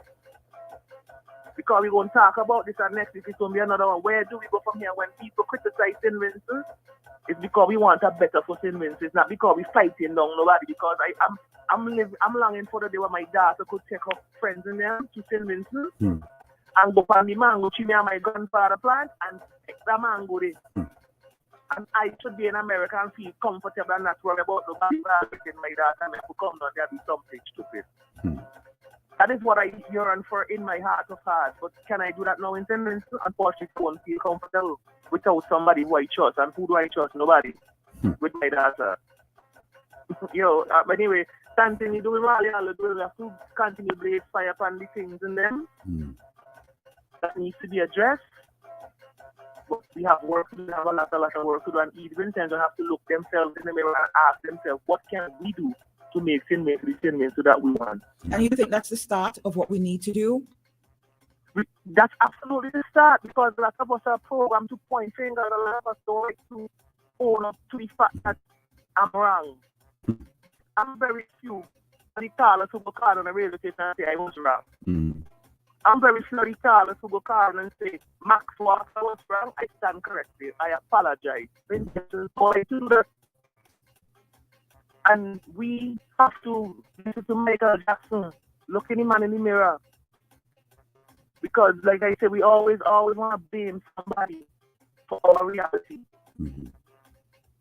We always want outside energy to change our reality. It goes from the top to the bottom. Why we have to be diverting a little bit just to put things into perspective. Why we have to divert an outside energy to mine our quarry. Why we have to divert outside energy to invest in our tourism product. We have to divert an outside energy to things that's critical to us. Why we don't take ownership. We have to read a page out of Marcus Garvey book, Self-Reliance. The food industry, everybody bothered about Ukraine and the food product has going to be a shortage. Why we don't have food security from years? Long time I telling people we are independent, but we're not food independent. But then we balling when food shortage and we can't import poison upon report. It's a lot of things that we have to really look at. I want to come back to St. Vincent. Max, let me ask you something real quick, right? After we've played our part and look ourselves in the mirror, the next step, do you think we need to start cleaning house? And also, do you think we have options? What do you think about the options that we have after we've cleaned house? Of course, you're probably gonna say, like myself, I actually think that we need some more younger people in some of these political arena. But okay, what option do you see us? Do we have options? Let me just put that out there. Do we have options after we clean house? Do we need to clean house after we've taken all those steps? We absolutely have to clean house. It's like St. Vincent to have a cancer. When you go inside a body and cut out a cancer, you don't leave party cancer. You cut out all the cancer and dash it away. And chemotherapy kills everything, even the good and the bad. Very true. And unfortunately, if you do a clean sweep, some good people would get pushed to the side, but we have to invest in our children. We talk about educational revolution. Education is supposed to prepare the next generation to take over. But education revolution on one hand, on paper look good, but education in reality, you basically shunning the people them to the side. We have so much smart brains in St. Vincent. We have so much innovative brains in St. Vincent and Grenadines, but because they're not associated with a certain people, they get pushed to the side. So we absolutely have to clean house and we have to acknowledge our bias, because I love my daughter more than I love your daughter. But if your daughter is qualified more than my daughter, I have to take a deep breath and say, Max, your daughter not qualified. Let she go take a seat and bring your daughter in, because it's the betterment of St. Vincent and the Grenadines. Because if your daughter go in a position there, she go make St. Vincent a better place. So my daughter, so everybody win. Versus if my daughter go in there, don't know what she doing, sabotage the country, financially or otherwise, it make the country bad for my daughter, it make the country bad for your daughter. So it's and we have to learn to dialogue. We have to definitely clean out and start fresh. If you have a mango tree and one a mango tree branch rotten, we're going to leave the mango tree. If you at the mango tree branch, you're going to cut it down. But anyway, I don't want to talk about the whole program. I know you have a schedule or whatever the case is, but this is serious questions that we have to ask ourselves. First, as human beings, and secondly, as intentions. And I'm going to leave with this, and I mentioned this before. We claim we love God, and we are all in the image of God. So we have to love one another like we claim we love God, and treat each other like we claim we're going to achieve God when we see God. Thank you so much, Max. Thank you. We appreciate your feedback. That's a good segue to go into Dr. Richards, since we're talking about loving God and all that. And I'm sure that the doc's going to have something to say about that. So let's see if we can jump in to Doc. You've got the intro queued up there, right, Shady? Yeah. Hang on. Let's just make sure that she is All right, let's do this. Let's check in with the doc and look at things with a wider lens. Pastor Richards on OMG. right, Dr. Richards. Let's see if we've got the doc on the line. Doc, are you there? No, the doctor's not here. Oh, But I just want to say, Uh-huh. I look forward to hearing what the great doctor in theology has to say about all what is happening in this country. Because I myself have been questioning if there's a God anymore, or if we have that spirituality in us to think differently. All right. Amen. All right. Listening. Thank you, buddy. All right, thank you. Is it A whole other kind of worms right there. Well, is it directly spirituality that's anyways, there's a lot of factors, huh? Definitely. A lot of factors. So let's keep the line open for Dr. Richards. Dr. Richards should be calling us on 4511069. Yeah, in the meantime, though, we're going to let you know what's going on with IKTV. IKTV has got you covered. Channel 112, definitely all about you. They've got page turners. Also, let's get down to business. ANN's Meet the Artist in conjunction with IKTV as well. And as well as Plug and Current. All right, we have Dr. Richards on the line. Good morning to you. Good morning, Dr. Richards. Hey, good morning to you. Good morning, Doc. Hey, good morning to you, Mario. That's a bright good morning. Looks like that vacation, whatever you had. Right? Vacation. Everybody's getting a couple of days off, even including myself. I ain't getting no days off. It's like I don't have any good behavior. No time off for good behavior. I get you. Yes, sir. Good morning, everyone. Good morning to Vincent and the Grenadines. I'm Shady. Good morning to you. Shady just went to get some coffee. You turned the music up in my ear. And let's see if we can tune that down. Somebody need to put it down. I mean, I don't know what they're hearing out there on the radio. But it's loud. It's loud. Doc, there's a prevailing theme. I mean, first of all, there's sadness and outrage with what happened with Precious. I mean, it's heartbreaking. It's causing a lot of folks to take stock, and a lot of there's a couple of people that are equating it to a lack of spirituality. People flat out are asking, is there even a God in Saint Vincent? People are getting despondent on all fronts, and I thought it'll be apt today for you to guide us through this minefield, because people are looking for some sort of guidance on this. I appreciate that. Let me see what I do. Well, my talking point yesterday was basically the notion that we cannot punish our way out of this problem. Okay, I think that's where I started yesterday. Can't punish your way out of the problem. We have a problem. And I said you can punish people pulling the perpetrators all you want, and can't punish your way out of the problem. The problem is people. And you can't point fingers. There's a lot of stuff on Facebook. Y'all just stay with me, please. I'm going somewhere with this. Saw a lot of stuff on Facebook. Fingers pointing, blaming. You can't blame your way out of this. Even some blaming the government, and I hear like they're not getting me. I keep saying, when we keep projecting society's problems on the government, we will never solve them. You hear me, Mario? So if we want to take this soft way out and blame the government for everything, and it's not. This is not a red and yellow argument. Just whichever government is in, just blame them. Now, when you misappropriate blame like that, how you gonna fix anything? You think the problem is in the government? Well, change the government and see. Mario, one of my prevalent themes, and you are listening. One of my prevalent themes has been the fact that our problem is the people. Mm-hmm. You have heard me say it over. Yes, I heard you say that. The way to fix this thing is to fix the people.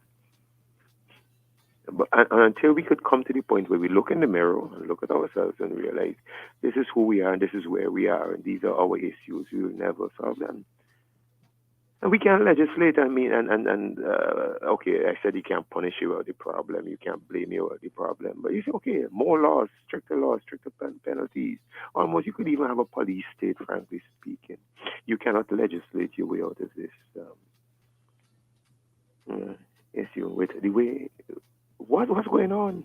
And I think some people are nailing it, What's going on is fundamental in its core, and it's us. It's the way we value and treat each other. Your last caller, Max, I listened to him well, and he does not necessarily believe in God in the way we believe in God. He has said that time and again. But even so, he made a salient point. He's like, if we are a society that we talk God, God, God, and we have a respect for God, and his point is so, Jeremy, his point is so deep. He said, but man is made in the image of God. And we can't see God.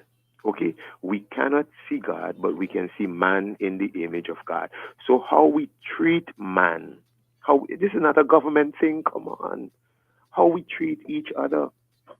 Mario, the hypocrisy of the fact that we have this outcry about and justifiably so, about women getting beaten and women getting murdered and all of that. I get that, but at the same time, the reason why I said hypocrisy is that, but the same level of anger and rage is expressed in our own dealings one with another. So we beat down the murder, and rightly so. We beat down the verbal abuse and physical abuse of women and all of that, rightly so. But the core thing that drives the action, we're not getting to that. And Jesus is the one who said this, Mario. Jill said, I mean, you afford, do not murder. But he says, like, if you have this hate and anger in your heart, you have already committed murder. So, Mario, there are a lot of people who have this hue and cry about murder. Rightly so. And he keeps saying rightly so. But at the same time, the genesis of the thing, the emotion and the stuff that drives the murder is already residing within us.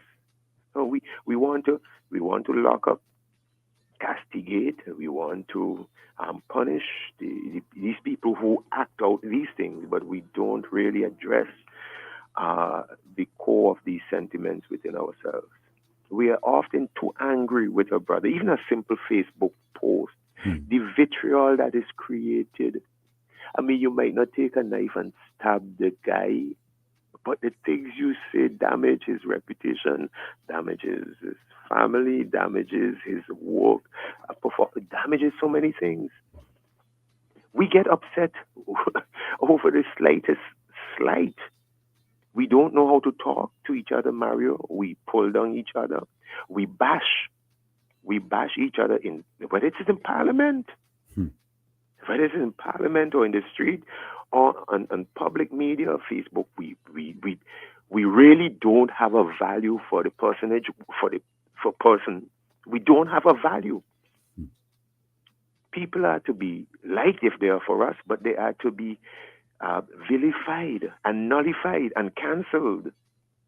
This is the attitude that drives murder. We don't value, we don't care, we don't love. We don't see people in the image of God. We see them for us, against us. I like them, I don't like them.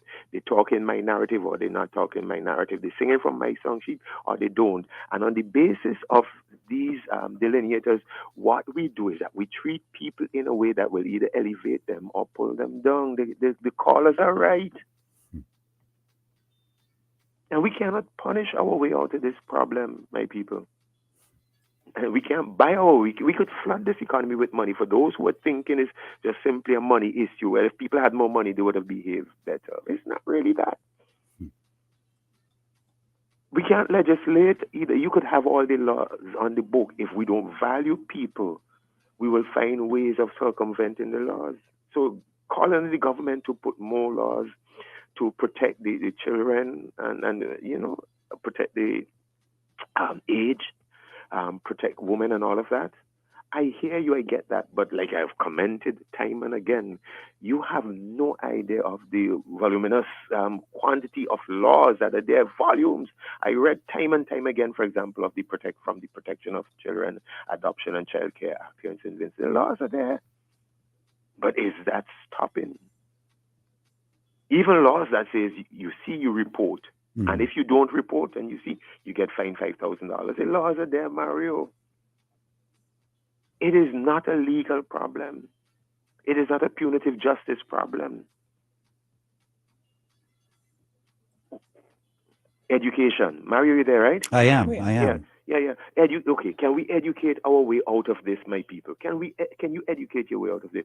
And a part of me wants to say, education will go a long way beyond the punitive measures and legislative measures or economic things you throw money at people. Education goes a long way because part and parcel, and I addressed this yesterday in my commentary, the efficiency with which our education operates would help. I talked about counseling, and this is a huge mantra and a huge thing of mine. Recognizing problems early and addressing them, which would call for more counselors and math teachers in school. I've said that time and again. It's not a new thing. But we have a higher value on academics than on people.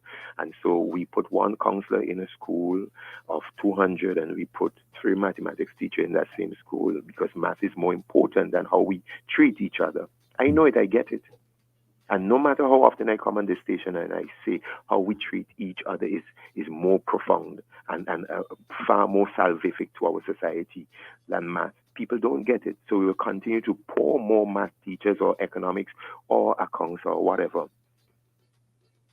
But the things within education, and again, our education revolution actually envisions this, that we would project an education system that is not only high on the numeric value, verbal skills and all of that, but will also teach and push a lot of resources towards, follow me, teaching soft skills which the society needs. To reshape and reform the curricula, because they're multiple, to include competencies in collaboration, critical thinking, Mario. Self-monitoring. Oh gosh, self-monitoring is key. I place self-monitoring and the ability to do that over accounts, over chemistry and bio. Self-monitor, no man. And these students are coming out of school not knowing how to self-monitor. Self-acceptance. Mario, problem solving. I mean, and I deal with students on many different levels. Okay, so I know some of the problem solving. You can solve a math problem, but simple, basic human, interpersonal or intrapersonal issues you can't solve. Not being taught, not being guided, not being mentored in these areas in schools. So I think if we beef up in these areas, decision making, how do you handle crises, all of these things. If you beef up in self-acceptance and all of that, these incidences of beating on each other when we can't solve a problem with them. You have a problem in your relationship, you want to beat your woman. It's crazy. Communication, listening, good listening skills. These are the things that maybe if we fast track this education system, we will find that the curriculum revolution. You can't have an education revolution without a curriculum revolution, by the way. So that another day for that. But the curriculum revolution that puts a higher emphasis on these what I call soft skills would pay off down the road 10, 20 years in this society. So you could partially educate your way out of this if your education system would have the requisite number of counselors and people teaching these things. We will learn better to relate, to handle problems, whether in relationships or outside. We will find that the answer is not always physical abuse, but sitting and listening, not bashing and lashing out and cursing out, but appreciating others who don't think like us. We need to learn these things so you can educate your way partially out. But even having said that, let me wrap this up. Having said that, you can't punish your way out of the problem. You can't legislate your way out of the problem. You can't educate your way out of the problem. How do you get out? And Max is right. Even if we think differently religiously, he's right. The nexus of this thing that pulls everything together is a value of humanity.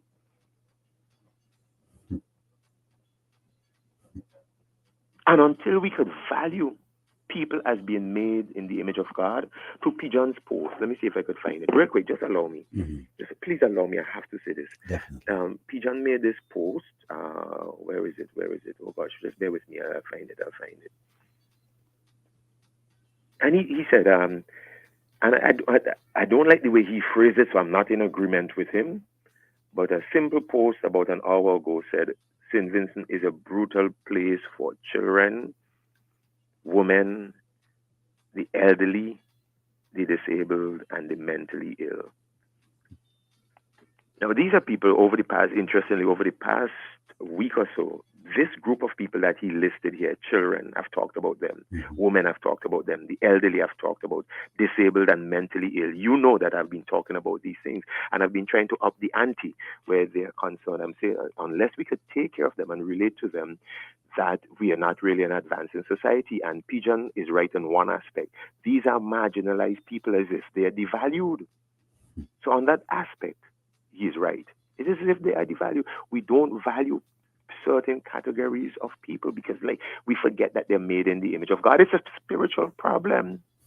Because if we have a regard for God, Max is right, if we have a regard for God, then we are going to have a regard for the people who are made in his image. And until we start loving people, being kind to people, being gentle to people, being tolerant with people, being forgiving to one another, this problem is going to be with us. It's going to be exacerbated. It is a spiritual problem. It's a value. When Jesus summed up, and I'm done, when Jesus summed up all of the commandments,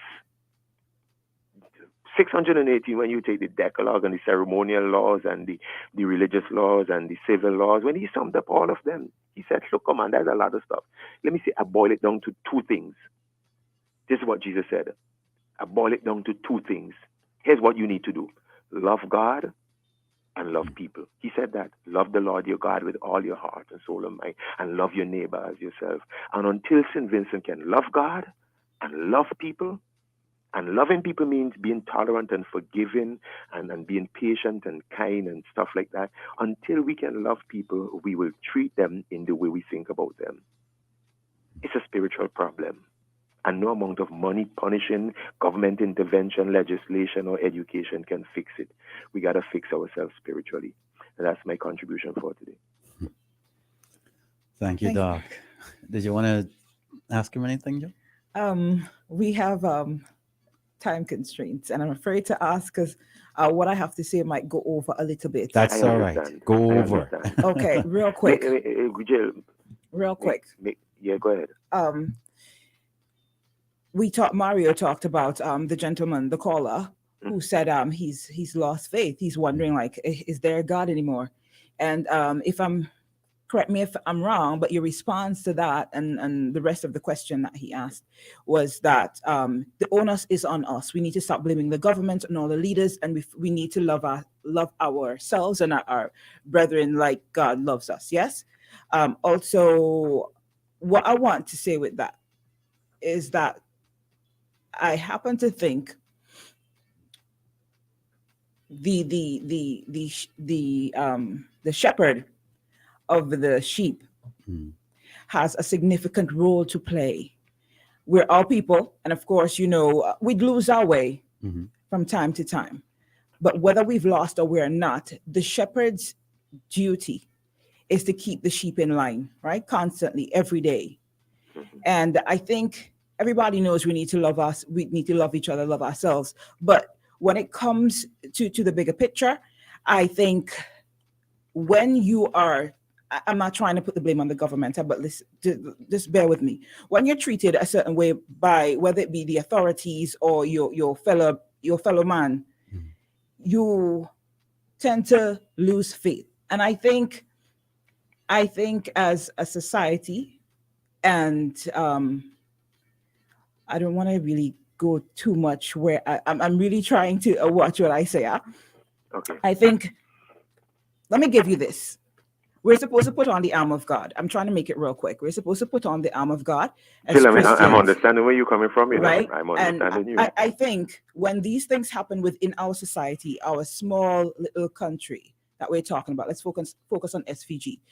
Shouldn't the governing bodies put on that armor? Shouldn't their responsibility be to, when they see we are losing faith, when they see all these issues happening, we're losing our way, shouldn't they have a significant role to play? Because I think as Christians, we call ourselves a Christian nation, but you rarely at critical times see the Christian organizations putting on their armor and dealing with the situation before they get out of hand and speaking on various situations before they get out of hand. I'm not trying to lay blame, but I think Christian leaders have a significant role to play in guiding our society or helping the government also. And all of us, I hope you're getting what I'm saying. But well, of course, I hear what you're saying, but keep going. I appreciate all that you're saying too. It's not like you're off track. You are saying that we have civic organizations, we have churches, we have societal institutions, we have government, and all of these are leading institutions, and they should be part of this social salvific action, which means saving and maintaining the health of them. Axial would be the role of the church. I get you. I hear what you're saying. All right. Yeah, but I think because some of those critical institutions that we look up to have failed us significantly. I'm not saying all of them have failed us significantly. That could attest to they don't make apologies. Christian institutions, governmental institutions, civil institutions will fail. So we know that. Listen to what I'm saying, okay? Because this is a teaching moment, and I'm glad you extended the time for me to say this, right? We can all do better. Governments are not perfect, can do better. Christian organizations are not perfect, can do better. They have a role. Mind you, they do a lot in terms of value propagation. Tremendous work done by Christian organizations in terms of value propagation and teaching. Every time a church meets, it teaches forgiveness or love, models it, teaches patience and tolerance, would model that. So I know that they do a lot, okay? Yet not perfect.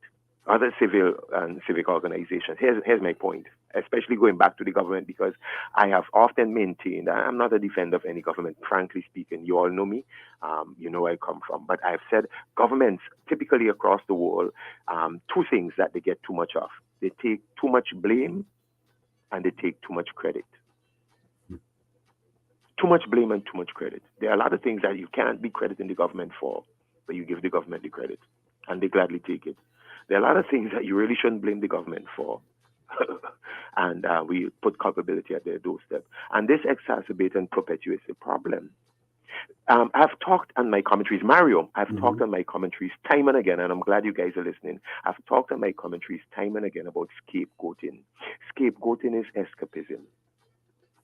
What I've learned to do is not to look at the failures of organizations or government and all of that, but I typically tend to look at myself and ask, what am I doing? For example, in relation to what Pigeon said about the marginalized people, the infirm and the ill and the mentally disabled and women and children and girls. I don't ask what's the government doing. I don't ask what's the church doing. I don't ask when I encounter a beggar on the street, because a lot of these people who are running stuff on Facebook, when somebody accosts them on the street, do they react to them angrily? Forget about the government. How do you treat these people? Whenever you get into a tiff with somebody or somebody says ill against you, you all watch me. I have to, if it doesn't matter who pulls me down, Jill, I have to not react with acrimony and vengeance, because am I any different from the masses when I react just like that? I can't watch government and blame government for my reaction. I can't even control government. I can't change government. I can't influence government. You know who I can influence? I can influence me. So I have more culpability when it comes to my own dealing with people who anger me, or people who are sick, or people who are begging, or people who are marginalized, or women, or whatever, or children, or the ill, or the aged, how I treat aged people. It's not about government. And a lot of people who out crying out the government and all of that, you watch them, you watch how they treat people, and you see the genesis of the problem. But you see, scapegoating and escapism. Scapegoating is the ideal way in which we could escape the culpability and the blame that should be ours. If I could just interject here, I hope you didn't think I was blaming the Christian organizations or the government by saying what I said. I was I told you I got you, Okay. They have a role to play. Clear. I admitted that they have a role to play. But ultimately, when these organizations are not playing their role, which they won't, because I said they're not perfect, I got you clearly. My thing is not to say, okay, let's keep blaming them, or let's fix them, because we can't. They should be fixed, but we can't fix them. That's what I'm saying. I am saying my primary role is to watch and fix myself. What did I call that? My self-monitoring. And that's a skill that people don't have. People who are crying out a lot of ills and a lot of this and a lot of that. If they self-monitor, they will realize, boy, watch how I deal with that girl. Watch how I deal with that pastor. Watch how I deal with that government figure. Watch what I say about them. And you realize, wait, that's where the genesis is. So you can't change outside. You can't change on the exterior, on the periphery, when you're not even changing on the inside yourself. I keep saying, let us change ourselves. Jill, that is my mantra. That is my thing, Mario. People, you should get it by now. Let's change ourselves. Let's say, let there be peace on earth, and let it begin with me. If we wait for the government to change and to fix things, we're going to wait a long time. If we wait for the Christian Council to fix things, we're going to wait a long time. If we wait for civic organizations to change and fix things, we're going to wait a long time. But I believe if each and every one of my fellow Vincentians start working on themselves and how we treat people, what we say about people, what we post on Facebook when somebody is doing a commentary, when you want to see the nation's problem, watch what people are saying on Facebook when you talk. That's you see right there. You see the vitriol, you see the anger, you see the hatred. You see that right there. You see it. That's not the government's doing. People have issues. Deal with your issues. Start treating people better. Start speaking better about them. Start honoring them. Start valuing them. Look at yourself. Scapegoating, putting the blame on somebody else, or saying others should do better, is basically escapism. Yes, they should do better, Jill, I get you. But ultimately, the person who should do better when it all matters is me. I got to do better. Thanks for extending the time, and I hope this was helpful to the nation. Thanks, Doc.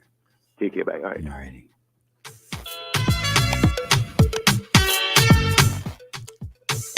So we really don't want to waste any more time, because we got to go. We definitely have to go. Lots to unpack there. I'll toss. I wish we had more time. That's all I can say. I wish we had more time. I definitely get what you're saying about the shepherds and stuff like that. But it's a behavior that's been learned for generations. It's not just one.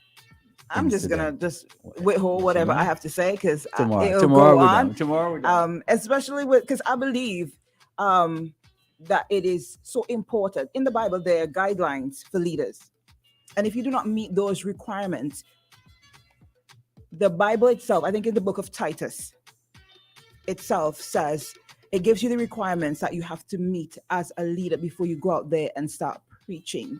You understand? And I'm not gonna get into it. Y'all, you can read it yourselves, right? And I'm not trying to lay blame, but I think when a society has strayed from its religious belief, its core belief that make them who they are, I think it is, yes, we all have a responsibility, but the heavy is the head that wears the crown. Let me just put that on it. And that's why they have these guidelines. We know nobody is perfect, but especially leaders, because they set the example, certain things are expected of them. And I think, in my opinion, this is my opinion, here in St. Vincent and the Grenadines, if more of the Christian organizations and leaders would practice what they preach and set the best example they can,